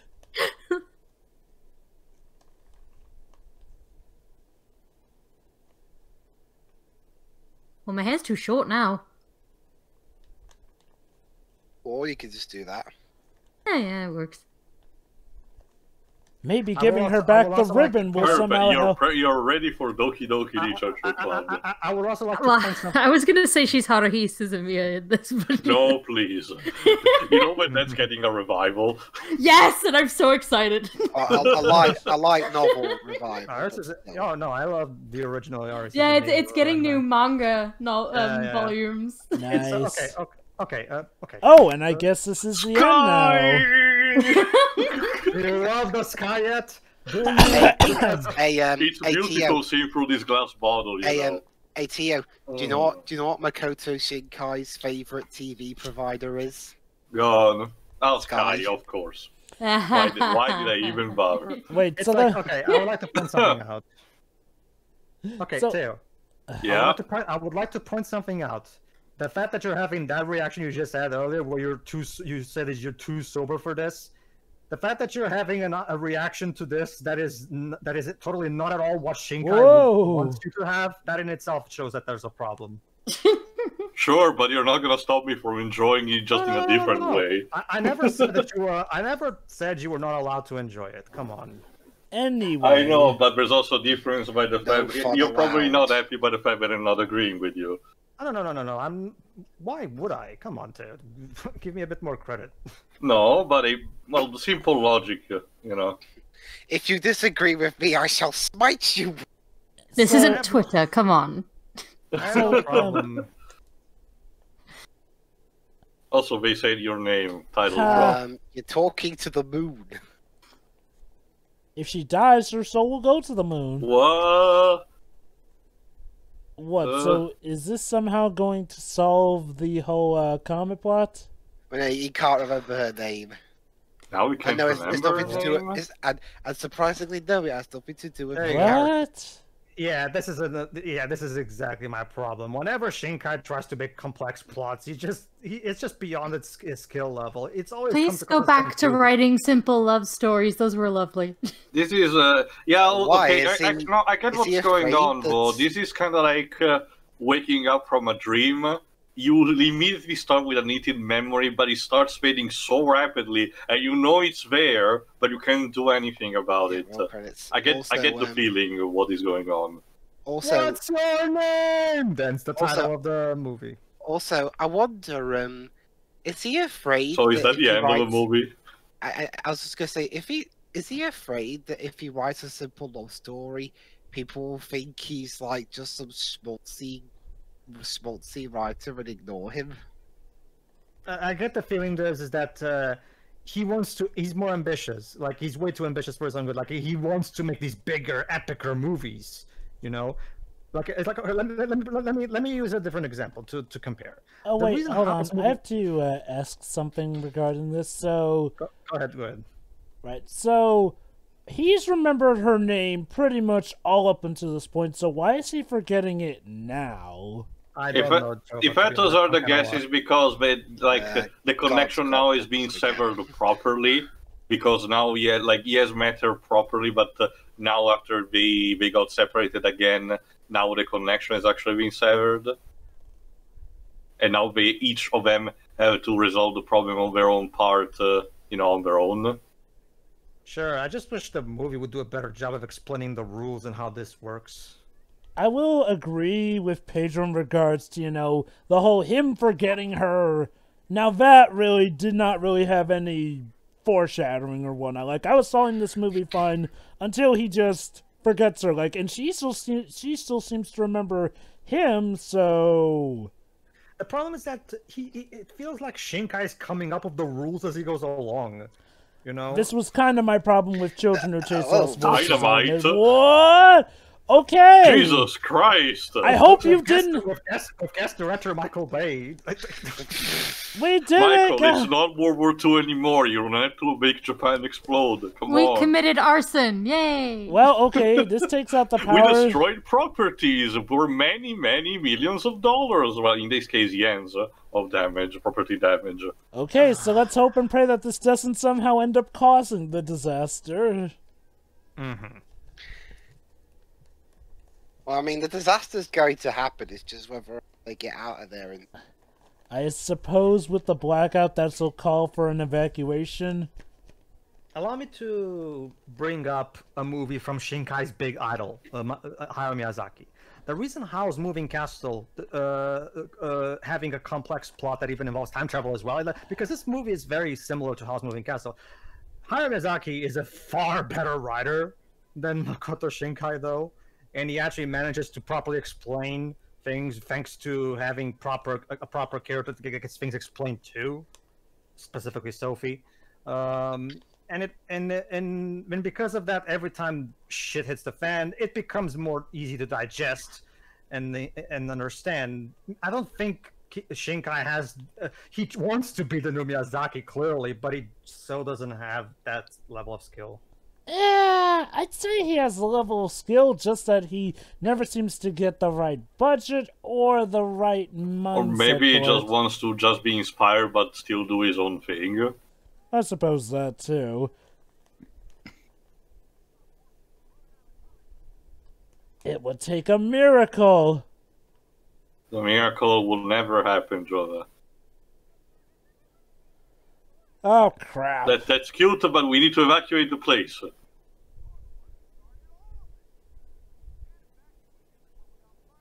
Okay, Kyle, I like you as a voice actor, but it sounded like you should have repeated to do a double take for that one. Oh. That wasn't in program. Yeah.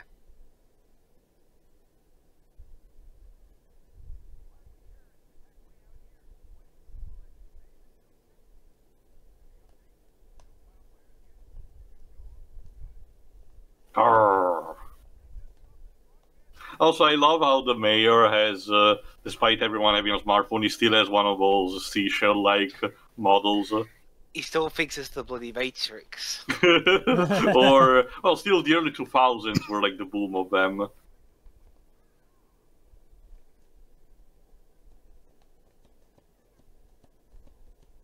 Oh no.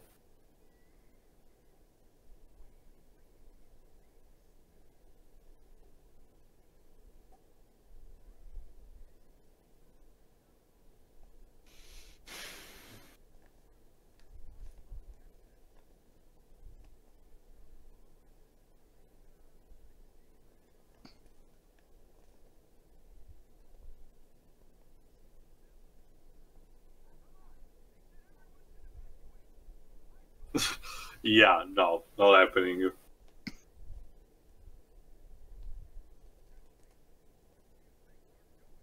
Brrr.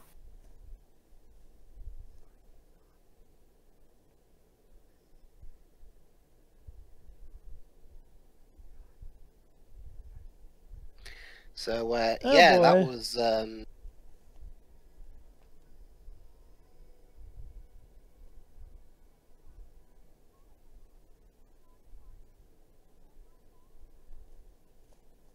Okay.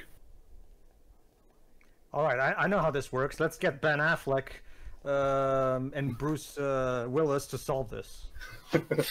It's like what they say in DBZ Bridge. What about Ben Affleck? What about Bacon? Well, remember, that scene for the explosion, Michael Bay seems to be around, so yeah, let's turn this into an Armageddon sequel.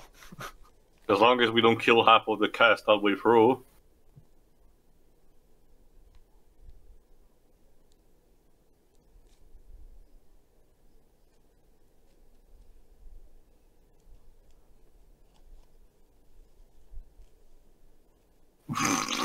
That is very self-loving, Mr. Shinkai. Yeah. Yes. Might as well just say, look at how pretty my film Isn't it How beautiful? deep I know that it is. Mwah. And then he kisses a mirror. Mwah. You're such a sweet baby.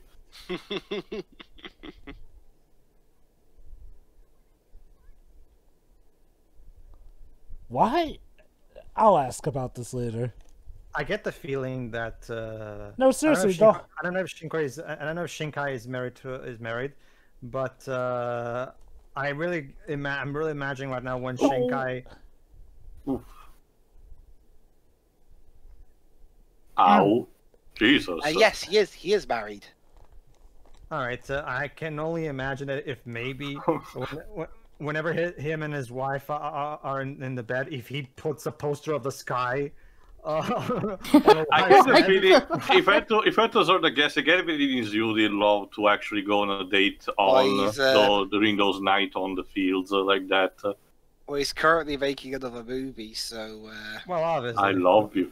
Okay, where does this come from? Well, remember, Till, this is a love story, so... Is it? There's the thing, Till. They keep alternating between the love story and the sci-fi story. But I thought that the love story was about the character shipping them to another. Like, they didn't need necessary to actually have to, ended up in love with each other. True, but Shinkai loves his romance too, so... It's just as I called. Come on, girl! Run for the fate of your village! Run, Forest.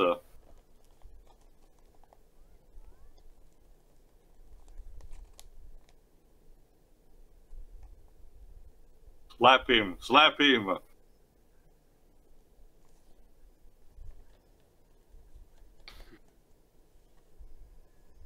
Yeah, it's very interesting music to have before an asteroid. To be fair, I actually heard of this beforehand, so I actually know what the song is. It's actually not that bad.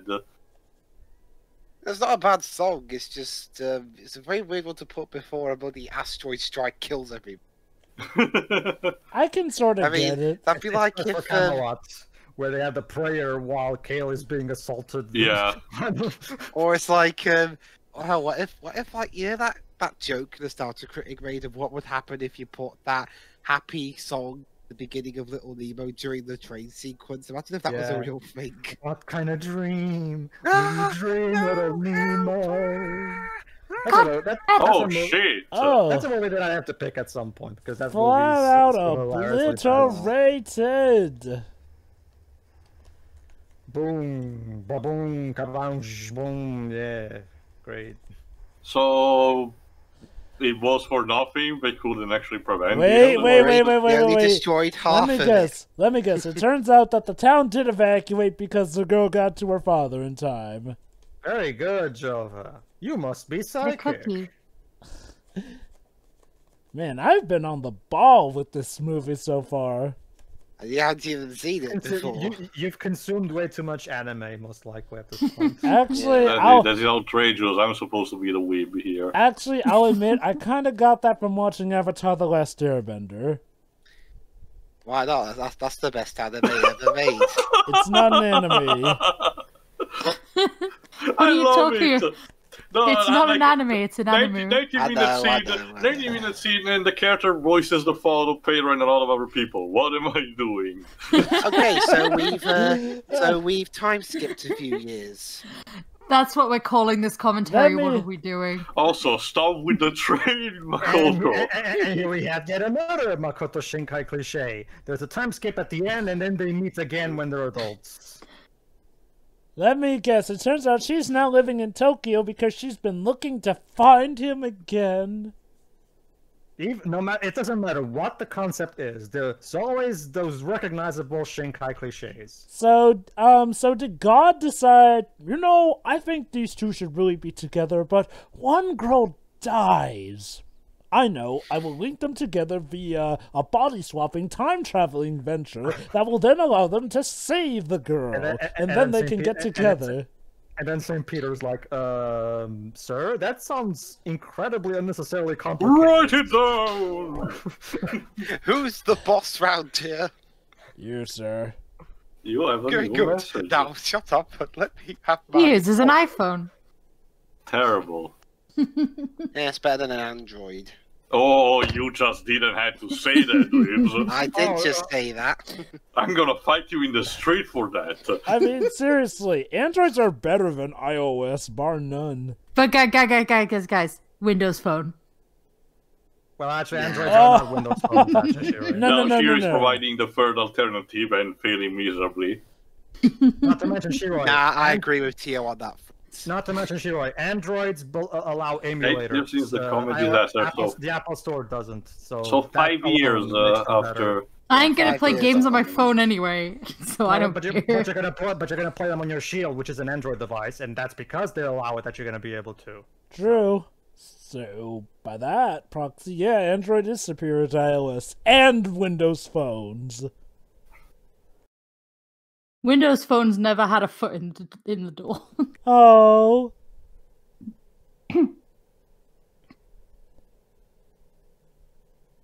Okay, seriously though, what is with the whole they forgot these things though? Is it because they messed with time or something? It's 5 years you forgot of your life. It's a bit much. I mean, okay. This is in middle. See, the townspeople were evacuated. Okay. So is this Batman v Superman? Nothing to be scared about, Jova. Orders were issued and everybody has been evacuated to the safe zone. It's like bloody Zack. It's like bloody B. Okay. What is the point of having them forget this? Is it supposed to be for the sake of tragedy or whatnot? Is it supposed to be some big mystery thing or whatnot? Is it to make their eventual reunion all the more touching? Like, again, I was following this up until they both forget each other's names. Yeah, what is even the point? A lot of things are a mystery to me as well, Taki. Like, a lot of things are a mystery to me as well. That's also another thing that I noticed, which is kind of tied to the vast majority of the Makoto Shinkai products. The fact that towards the end, everything gets wrapped up very hastily, and then any mystery that's left is just met with a shrug. I think, that happens, I guess. No. Jesus, Strips, is the Son it also of Rain reminds me of 5 traumatize you now? centimeters per second, where we spent so much time. That's what Pedro told me about that trying movie, to, yeah. Also Starbucks ripoff, trying to tie these two people off, and then in the last 5 minutes we're like, yeah, we just move on anyway. And allow me to say something too. Don't worry, I'm not going to spoil anything. The reason why it's raining 24/7 in Japan in the Wedding with You is never explained either. God, boy, that's the best. That's my usual theory for these movies of Shinkai. Oh, now it's annoying. Okay. I'll admit, I was sawing this movie until they forget it. Like, it feels like such a needless writer's trick to go, oh, isn't it sad that they forgot each other? But also, then they will remember. Gotta say, Jova, Jova Taki now with his grown-up look, he looks like a lot of like Adachi from Persona 4. I was actually gonna say he looks like Ren from Persona 5, just without the glasses. He doesn't look like Ren. Who wants to talk about murder? They just missed each other, isn't that No. No, Oh it wasn't God, good. It no. wasn't okay in 5 centimeters per second. It's not okay here either. Stop God, with this. yeah. I'm not gonna lie. That was one of the few things that bugged me about 5 centimeters how per paradoxical is that the one movie where the two managed to get along, Garden of Wars, is one of the more awkward and potentially disturbing ones. I know, right? That ends with the teacher supposedly wanting to fornicate a relationship with her student. Yeah. Oh, God. I was following this just fine until the last bit, damn it. Ah. I guess it took longer for me and Tio, but congrats, Pedro. We're on, I guess. Well, yeah, let me say 1 feet in and with a bit of more alcohol in the body. Trust me, I don't take pleasure in hating. I don't even hate the movie. I'm just frustrated. Wait, by it because... no, that can't be how it ends. Oh. No, actually. Oh God, let me guess. We're about to go back to them swapping into each other's No, bodies. we're not touching each other, so no, it's not happening. No, I get that, but I mean, maybe they'll end up swapping bodies again to show that they are linked once again, and then the cycle can continue again. Hang on a minute, it's over. It's not over yet. Hold on, it's not over yet. Of course, cherry blossoms.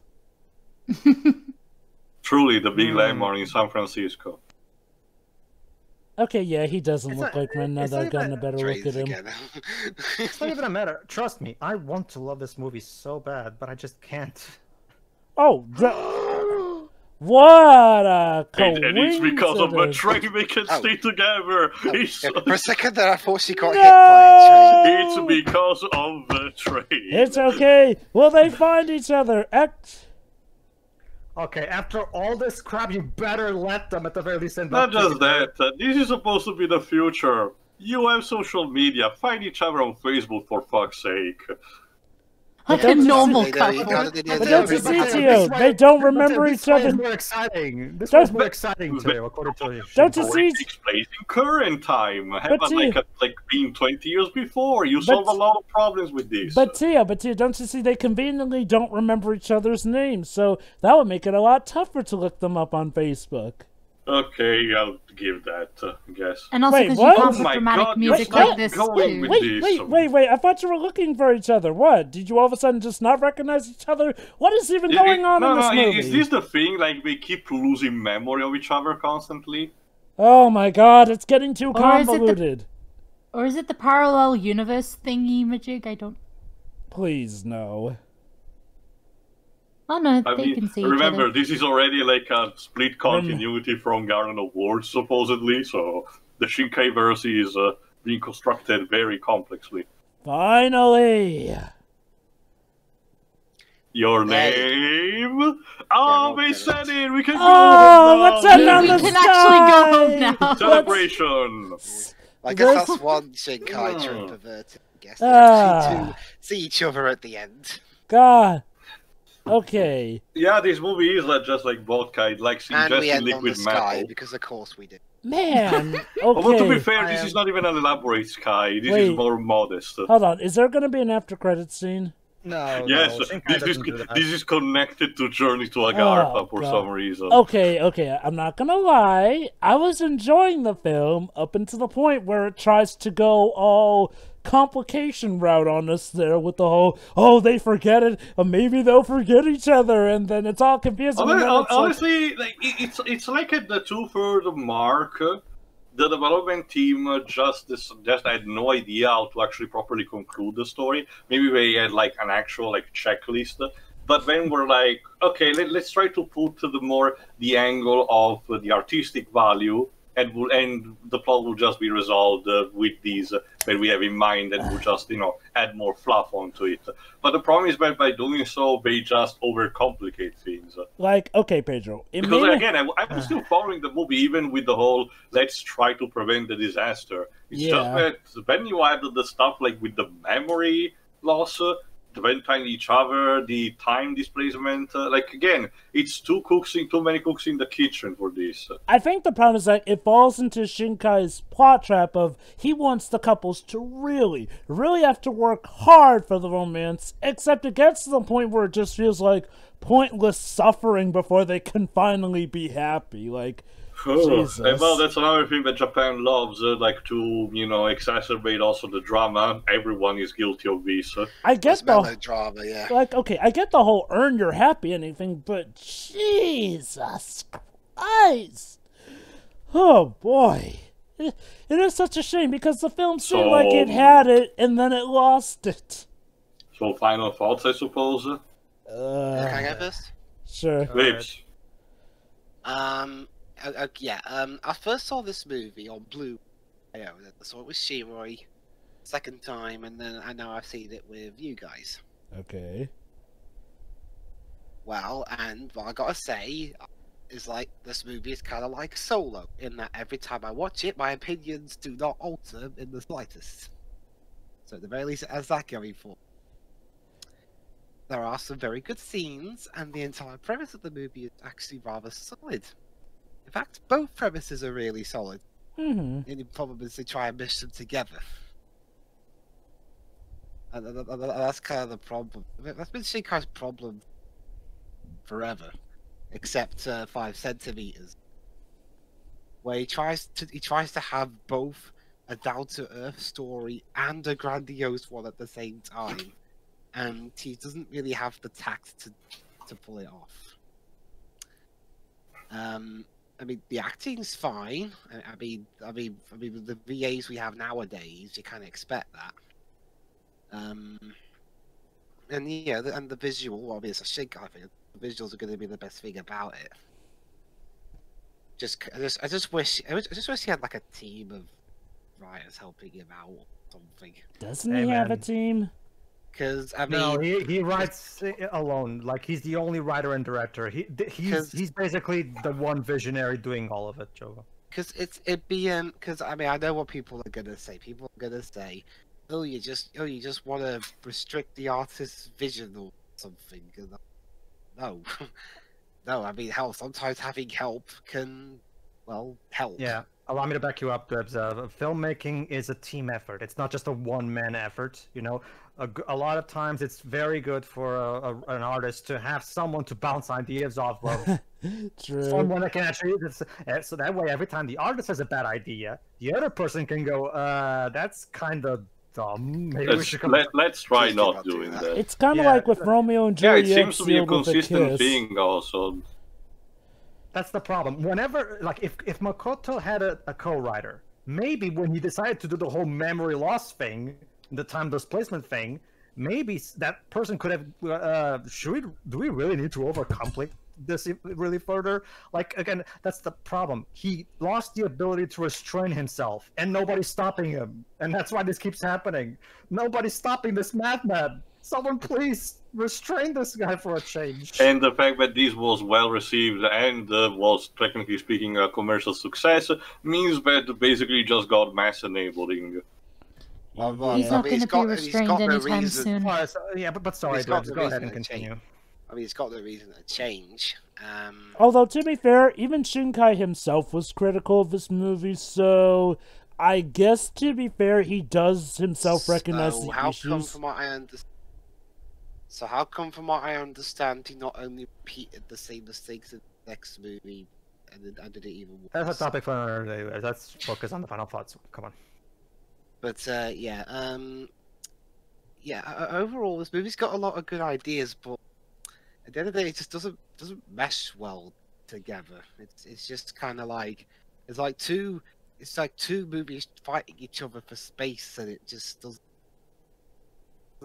mesh. I mean, and also I'm not really a huge fan of. I've never been a fan of advertising main characters only for like one main character to be unceremoniously wiped away like that. But don't you see, it's all fine because she survived in the end. It's general, it's up there amongst my least favorite tropes, right next to trauma button and off-screen death. I can understand that, Luis, but at the same time, this is an occasion where it's not like we don't ever speak about the character or she doesn't show up for the rest of the movie. We do came back to her quite soon enough, actually, and it's all about preventing her death and everything else. The problem instead relies on instead of another oversaturation. But for intents and purposes, her supposed death, the impetus that gives Taki the idea of pushing himself over, is surprising. I actually thought the same thing that you said, Waves, that Vermouth was going through that direction, but no, surprisingly enough, we switched back to her body soon enough in that regard. And I do appreciate at least that that they actually do. Okay, it's left ambiguous whether they actually get together or they actually do see each other for realsies at the end. That's some yes. Mm-hmm. But yeah, overall, it's just yeah. All right, can I go next? Oh, okay. Okay, let me start with the positives. Okay, the animation looks gorgeous. That goes without saying. The music is fine. I really wish Makoto would maybe bring back Tenmon, aka the composer of Promised Place, 5 centimeters, and Children Who Chase Lost Voices. Because I love his scores for those movies. And ever since Tenmon stopped making music for Shinkai, the scores haven't really been as good, at least for me. But whatever, what can you do? Okay, and like Dweb said, there's a lot of great ideas in here. In fact, I absolutely fucking love the first premise, the body switching premise. There's so much potential for relationship character development. So much potential in there that goes completely unused, because we have to also tie this into another. We have to tie this into the Comet plot, and I just wish we could have had that instead, because it's such a creative premise. We've had movies with the Comet style of premise before, but here's the thing: body switching stories have always been used, at least to my knowledge, for mostly comedic purposes. Trying to do a love story using the body switching as its framing device is an incredibly creative idea, and it's an interesting spin on the body switching premise. And I would have loved if that was the focus of the movie, because there's so much potential for that. Like, you could have had that be the movie. I would have loved the movie way more if that was the focus, and just focus on the romance via this incredible creative way of doing the romance. It would have been so cool. That's what I was looking forward to when I was keeping around this movie as it was coming out, because it felt to me like such an interesting creative idea. But yeah, what we actually got instead of that is a movie that has some really great first 40 minutes. Because when the movie is just sticking to the body switching aspect, it's doing everything that I thought would be really good. It has some great humor, some great character jokes, and it does go a long way into making sure that that they get to understand their life better, and even get different perspectives on life because of the fact that both of them have completely different lives. There's also the obvious fact that the movie tackles in a more elegant way, I would have to say, for the body switching part. The fact that these are, at the end of the day, still teenagers, so full on puberty, and now they get to experience on a frequent basis the idea of exchanging to a different body. We have joked about it. They have potentially joked about it with the whole touching priority thingy. But there is the idea of discovering one's sexuality included in this package, So there is food for thought. That's exactly what I was saying, Teo. There's so much untapped potential here, and it frustrates me to no end that it goes completely unexplored. It's right there, but anyway, yeah. I think I see what you mean, though. I think if they wanted to have a time traveling stuff thing, they didn't need to have that gap where they stopped with the body switching thing. Like, maybe have the climax upcoming, but still do the daily slice of life stuff with, you know, the foreboding thing in the background until it slowly makes its way properly into the climax. You know, sort of like an ideal bout of storytelling here. Have your first act to establish how the stuff works, have the second act mainly be about, you know, the heroes getting the hang of it, and then the third act is mainly climax territory, while obviously still having hinting so that the whole comet thing doesn't come out of nowhere. Anyway, yeah, that my rant about the unexplored potential done. What we actually get, like, okay, trying my best to just judge the movie for what it is rather than for what I want it to be. Because trust me, I'm trying my hardest to do that because I'm usually very good at just sticking and just judging the movie for what it is rather than what I want it to be because I hate when some of those. But this is the one movie that destroys that conviction of mine where I'm so constantly tempted to wish this movie to be something that it's not wanting to be, and I don't want to do that. Trust me, I don't want to because I hate that. But the temptation is always there for me, and trust me, I'm trying my best. I'm trying my best to repress it. I am, but it's hard. Part of me wonders how you would react if you actually got to meet Makoto Shinkai in person. If I met Makoto Shinkai in person, the first question I would ask him is, what is your writing method? I'm genuinely curious. What is your writing method? Paint me a picture. Like, pitch me a story right now. Like, but anyway. There was a sky and a train. And then the next thing we know, Makoto Shinkai makes a movie about a Portuguese man who has to save the world through romance with a Welsh woman or something. I don't know. I'm gonna pretend you didn't say that. I'm ignoring that. Please do. Anyway. Yeah, okay. Okay, so the basic gist of it is that these two meet each other through the body switching aspect that's caused by the comet. Then the comet splits in two, and it causes these alternate timelines. And now they have to find a way to magically get back together, and save the town from being destroyed by the one of the halves of the comet. So the idea is that, you know, from what I can gather at least, is that those first 40 minutes are supposed to be all the character build-up, so that you get to know these characters, so that when shit hits the fan, now you're concerned and hoping that these two manage to get out of it alive, both of them. And I can understand that as an idea in terms of, you know, but I don't think, because the movie tries to do so many things, it doesn't do any of them to their full potential. Like comet plot, potentially a good idea. The time displacement, potentially a good idea. Body switching, an incredibly good idea. But when you mesh all this shit together in a blender, it like does, because of that, you cannot give the right amount of focus to each of them.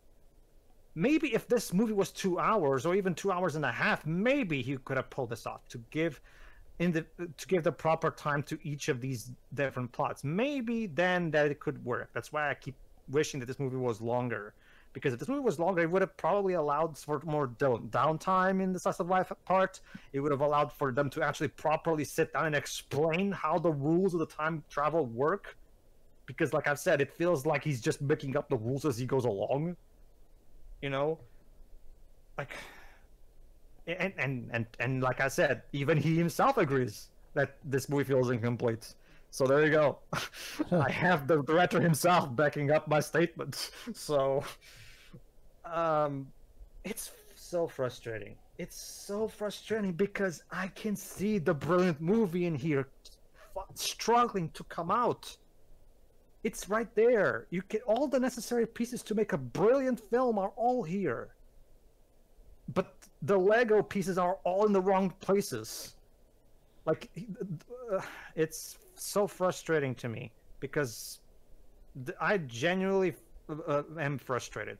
Hardly. I don't even hate it or even dislike it per se. I'm just frustrated by it because this movie doesn't know what the hell it's doing, and it has all the things it needs to be brilliant, but it doesn't realize it because Makoto Shinkai, like I've said, he's completely lost the ability to restrain himself. Shinkai-san, you need to get a producer, a co-editor, a co-writer, someone to bounce ideas off of. Please.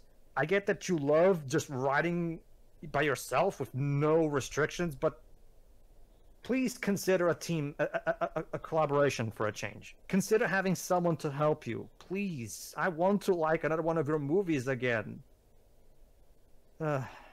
It's absolutely... Sorry, Internet, but I will still take 5 centimeters per second as his best movie, by far. Sorry. Shiroi. Alright. So Shiroi, this is like your third or more time watching this, second time watching this. So do you understand a bit more this time around? Yes, actually. It kind of helps that everybody was kind of throwing out their ideas about it, so... Because, like I said, it was just me and Dwibs watching it for fun, and we were both just very confused at the time. But, I mean, this isn't the first time that Shinkai has thrown what appears to be 2 different kinds of movies together, so he probably does need a bit of help, honestly. I mean, I also like both premises, they just don't really mesh that well together, really. The same with, was it Children Who Chase Lost Voices? That was... either the one that turned into a sci-fi... Promise in the early days, Yeah, the one that turned into a sci-fi movie halfway through. I mean, I like the characters. I just wish... I do agree that they should have interacted a bit more personally. Also, the pacing of them getting to know each other as individuals was a little strange. I mean, it's a beautiful movie. The music is also nice enough. And I didn't feel like the movie dragged on, honestly, you know, despite it already being 2 hours. I just feel like I already said, they could have used the time that they had a bit better with what they already had, because they didn't even really need to add that much. They just should have elaborated on what they had in the first place, and probably should have made these 2 premises 2 different movies. Yeah, like, make a love story or a time travel movie, please pick one. And that's it. But I do genuinely feel like I understand the movie better compared to the first time I watched it, at least. Okay, I'll go next. Yeah, I'll admit, it took me a lot longer to reach a breaking point regarding this movie, because for the most part, I was following it along fine. Now, I will admit, the first bout of signs that things may not be all that great was when the whole revelation of the village being destroyed and the girl being dead came into play here, because that kind of hit the pacing a bit here and there. And I'll admit, for as great as the 2 plots are, the bridging between them isn't the best. Now, I feel that these could share the same movie. They very easily could. I feel like what Shinkai regrets not having in there was enough time to properly bridge the 2, because otherwise they do feel like relatively well stuffed. That is until the plot decides to go all of a sudden all American Tail on us, and then goes, oh, turns out they're forgetting each other. Yeah, it's like, so now you're left in question of if they'll ever get this happily ever after and whatnot.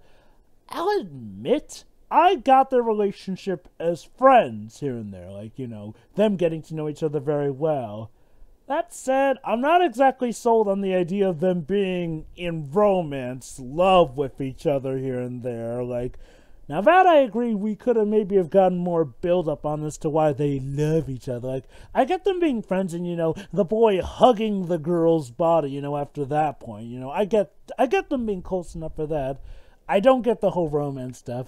As everyone else has said, the animation is gorgeous, the voice acting is good, the music is fine as well.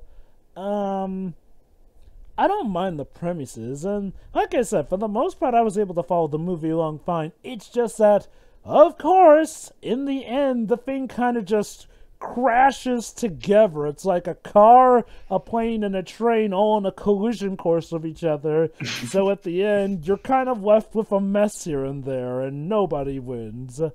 I mean, I'm glad people managed to enjoy this despite that. And I'll say this, for the most part, I did enjoy this movie, but unfortunately, well, okay, it's not as big a crash as, say, Children Who Chase Lost Voices, but like Children Who Chase Lost Voices, when the real problems did start showing up for me, they slowly pile and pile and pile until they culminate into a giant being dumped on us, like, and the ending feels so sloppy here, like they couldn't even decide how they wanted to cap things up properly. I mean, I guess it's nice that they can be together, but it feels like, well, we just dealt with, this, and well, again, I guess we can culminate this up to God was feeling bored as to why it's supposedly these two are linked together, and I guess their destiny is to save her village. Again, it's the kind of plot that for the most part you can follow along fine, but when you actually think about it in the end, how the whole thing dials up, it makes you ask some questions here. Sure, we don't necessarily need to know, but I feel like maybe getting a bit more insight into the forces behind this would have helped more, unless we're to infer that, oh, the comet is the reason for literally everything. I guess the best... Yeah, what's interesting, Jova? What? They literally say it's God doing this, or at least they imply during that scene with the grandma where she's explaining about God doing all these things in that particular little island in the middle of the crater. So... yeah, they do I'll explain that, more in my final thoughts. They do imply they do imply that it's a divine intervention. So. Yeah, again, like, well, I am kind of disappointed that the thing falls apart in the end because I was actually really enjoying it. I agree that, more time could have been spent building up to certain things and bridging the gap between the two plots here and there. That is probably what I think that Shinkai really regrets, with the budget running out. I can see what you mean by feeling like there's something missing here. Like, now I have nothing against, all the plots being here, because for the most part, it feels like they could fit in each other well. It's just that, in regards to fitting them together, the movie kind of spins its wheels until we finally do get to connecting them, to the point where it does leave the audience feeling a bit lost for a bit here and there. I'm curious, what exactly was the general consensus of this film? I get that it was extremely positive. Extremely positive, regarded as a masterpiece and all that jazz. Did anyone actually go into why they regarded it a masterpiece? They find the story very romantic. They find the. I'll continue your final thoughts, Joe. I'll get the quotes from the Wikipedia page in the meantime. They find it very creative, all that stuff. You know how it is. Like I can tell you this, Jova. If this movie is the God is bored scenario, trust me.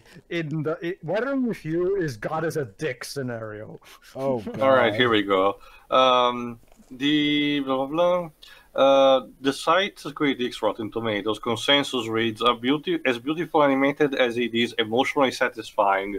Your Name adds another outstanding chapter to letter director Makoto Shinkai's filmography.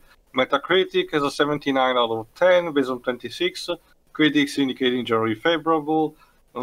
Back Shing from the Japan Times gave it a 4 out of 5. Praised the film's animation for blind gorgeous. However, criticized the film's over-delivery of the comedy of adolescent embarrassment and awkwardness, and its endings for being, to the surprise of no one who has ever seen a Japanese seishun eiga youth drama. Reception outside of Japan was also very positive. Let me see for the quotes. The Atlantic said it was a dazzling new work of anime, but the Boston Globes had a mixed opinion, said it was pretty but too complicated. Despite the praise received, Shinkai insisted that the film was not as good. That is what Lips mentioned before, but that's it. Yeah, I can definitely see it. Like, well, pretty much for the most part, this film feels like it knows what it's doing, but then it slowly gets too complicated for its own good, to the point where I just had to throw my hands up with the whole stupid, oh, we're forgetting each other's names, how sad, let's cry about it. Like, I get it. The whole, you're crying about somebody, but you technically don't know why thing. Sort of like I think that was done in Doctor Who, where what's-her-name cries over her old boyfriend or whatnot who no longer exists because it's a common thing in media, Jova. And she doesn't know why. I mean, yeah. I'd say overall I enjoyed this more than, like, say, Children Who Chase Lost Voices, and definitely more than Garden of Words. Oh, yeah. I agree with that. This movie at the very least has an identity, whereas Children Lost Voices is basically just a Ghibli knockoff. I agree with that, at least. I think my major issue is just how the ending does not wrap things up properly to the point where it feels like a complicated and convoluted mess. If the ending had managed to stick the landing, I wouldn't have reached a breaking point with this movie, but unfortunately it did. Basically, my consensus is this. Overall, good movie here. Interesting ideas, and for the most part I do like the execution of some stuff. What I don't care for is the execution of pretty much the final bits of the climax. You're like, you know, for instance, we don't even get to see what the girl actually told her dad to get him to get the city evacuated. It's just, yeah, I was going to mention that in my final thoughts. So that whole thing is just dropped and left to interpretation. Yeah, like, again, that's my major issue, is this final climax does not feel well put together, which in a way, unfortunately, sort of reveals the cracks in the plot's armor and whatnot here and there. Ah, boy. Let's see, in terms of Shinkai films I've seen, I guess I would have to rank this below 55 centimeters per second, because at least 5 centimeters per second felt like a concrete plot from top to bottom. As for how I compare this to plays promised in our early days, that's a tough one. I'm gonna say they're pretty much on par with each other. Movies that I overall enjoy, though I guess maybe slightly underneath that, because at least Plays Promised felt like it wrapped up stuff more concretely, like it had a good idea of what it was doing. Whereas again, like I said, this film's ending feels so aimless and so desperate to be like American Tail, and come on. For me, what edges it out is that Promised Place has a much better score as well. Because, seriously, go listen to the main theme of Promised Place. That main theme is beautiful. The violin, holy shit, Tenmon's music is so good. So yeah, I guess this is my third, this would be my third place ranked Shinkai film. Alright, Tio, close us out with your final thoughts. First of all, for another edition of TV Tropes That Tries to Be Impartial But Fails Miserably episode, one of the plot hole that I mentioned, the fact that when the time travel plot, time displacement is introduced, I mentioned why Cave couldn't notice because of the calendars at the time, especially since, they use phones, smartphones, which have dates all over the place. According to this entry by Desarios Maxi, which by the way is basically the equivalent, just don't think about it, this says that a common defense offered against this particular plot hole is that the body swap experience are dreamlike with all the tenuous grabs from reality that entails, and therefore the details should not be scrutinized too closely. First of all, how dare you? Second, this is bullshit, because it may start like that, but soon enough the characters do experience this much more neatly, especially when they start to realize that. It's kind of a sort of a primitive equivalent to constructing on a cosmic horror story. It's like a crude example is literally man discovering fire.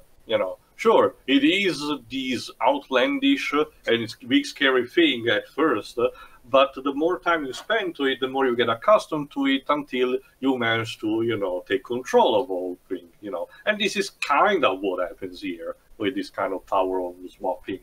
But anyway, on to my final thoughts properly. This is just messy. Again, I was following the movie despite the shifting tone, even at the 2/3 mark, but then pretty much everything goes off the rails the moment the two characters decide to go on top of a mountain. Yeah. Because at that point, until that point, it was just as easy. Stop the meteor coming, resolve the story arc of the father falling out in line with the will of a god, which is what causes the meteor to fall, and develop there. If anything, that alone could have helped reinforce both characters, and strengthen the shift from the slice of life that just had happened at the halfway point. But the problem is that, probably for the sake of being artsy, like he said, the movie just goes on an acid trip, for lack of a better term.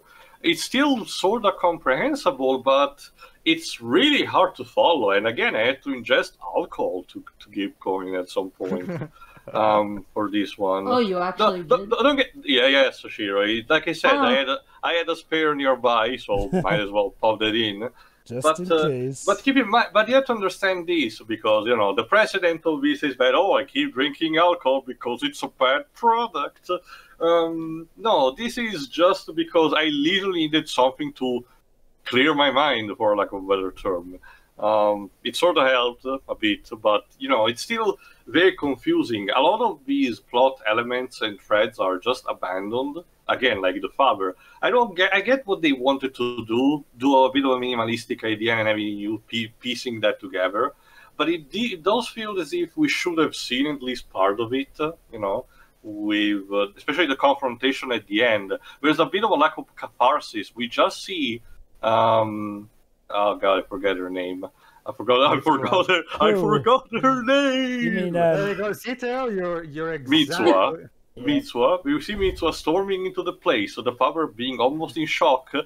It feels we should have seen at least her slapping him, throwing his head, because it felt she was going to do that, but we caught beforehand. No. I can pretty much sum it up. The problem is that the movie is building up supposedly the idea that, because Taki was in Mitsuha's body when the disaster hit, she wasn't able to speak to her father, because apparently something about the link between her and her father would have allowed her to get through to him.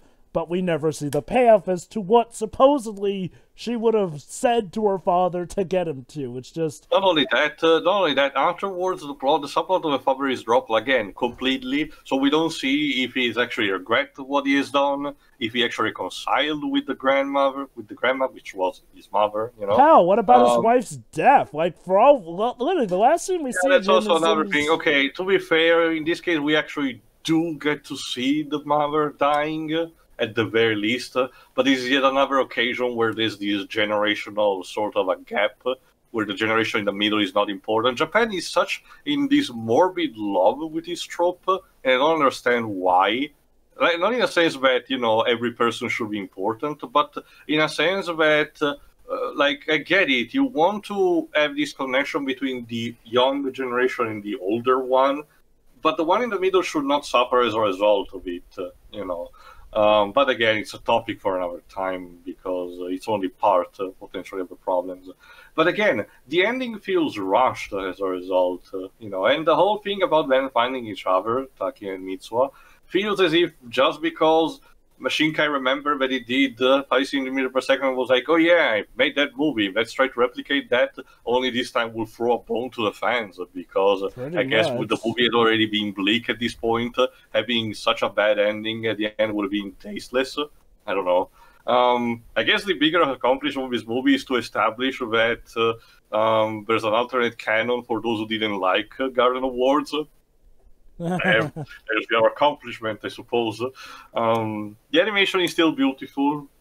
I like the music, surprisingly enough. I already heard this group and these songs in different contexts, but I honestly think they're fine for this, even with the dissonance of the major song used for the meteor impact. But again, it feels that everything should have been elaborated.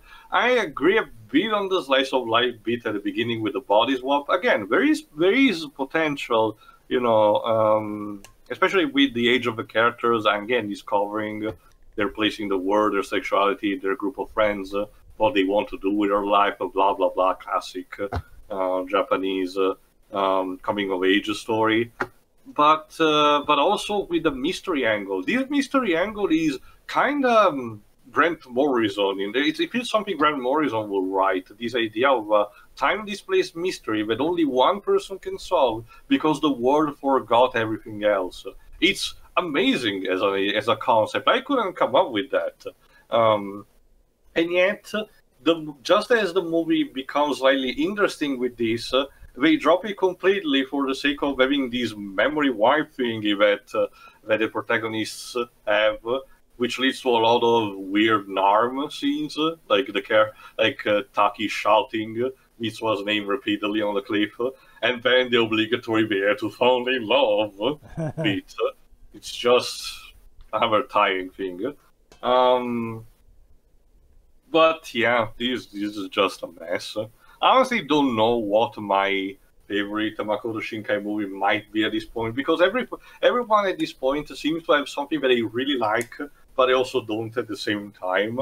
So everything is bittersweet for me at this point. I guess the one that I have less problems with is, ironically enough, The Place Promised in the Early Days. Yeah. Sure, it has its own kind of warrant, but compared to the rest of the movies that I saw, it's probably the one more tolerable so far. I haven't seen how is the short that he did, The Voice from a Distant Star. It's okay. It's I mean, I didn't take that much from it personally, but go ahead and watch it. It's nothing special to me, but sure. All right, but no, this one is just. I wanted to like this until the 2/3 mark. The one I wanted to like this until the 2/3 mark, but then it becomes too messy even for me, and it's just a waste of a good concept.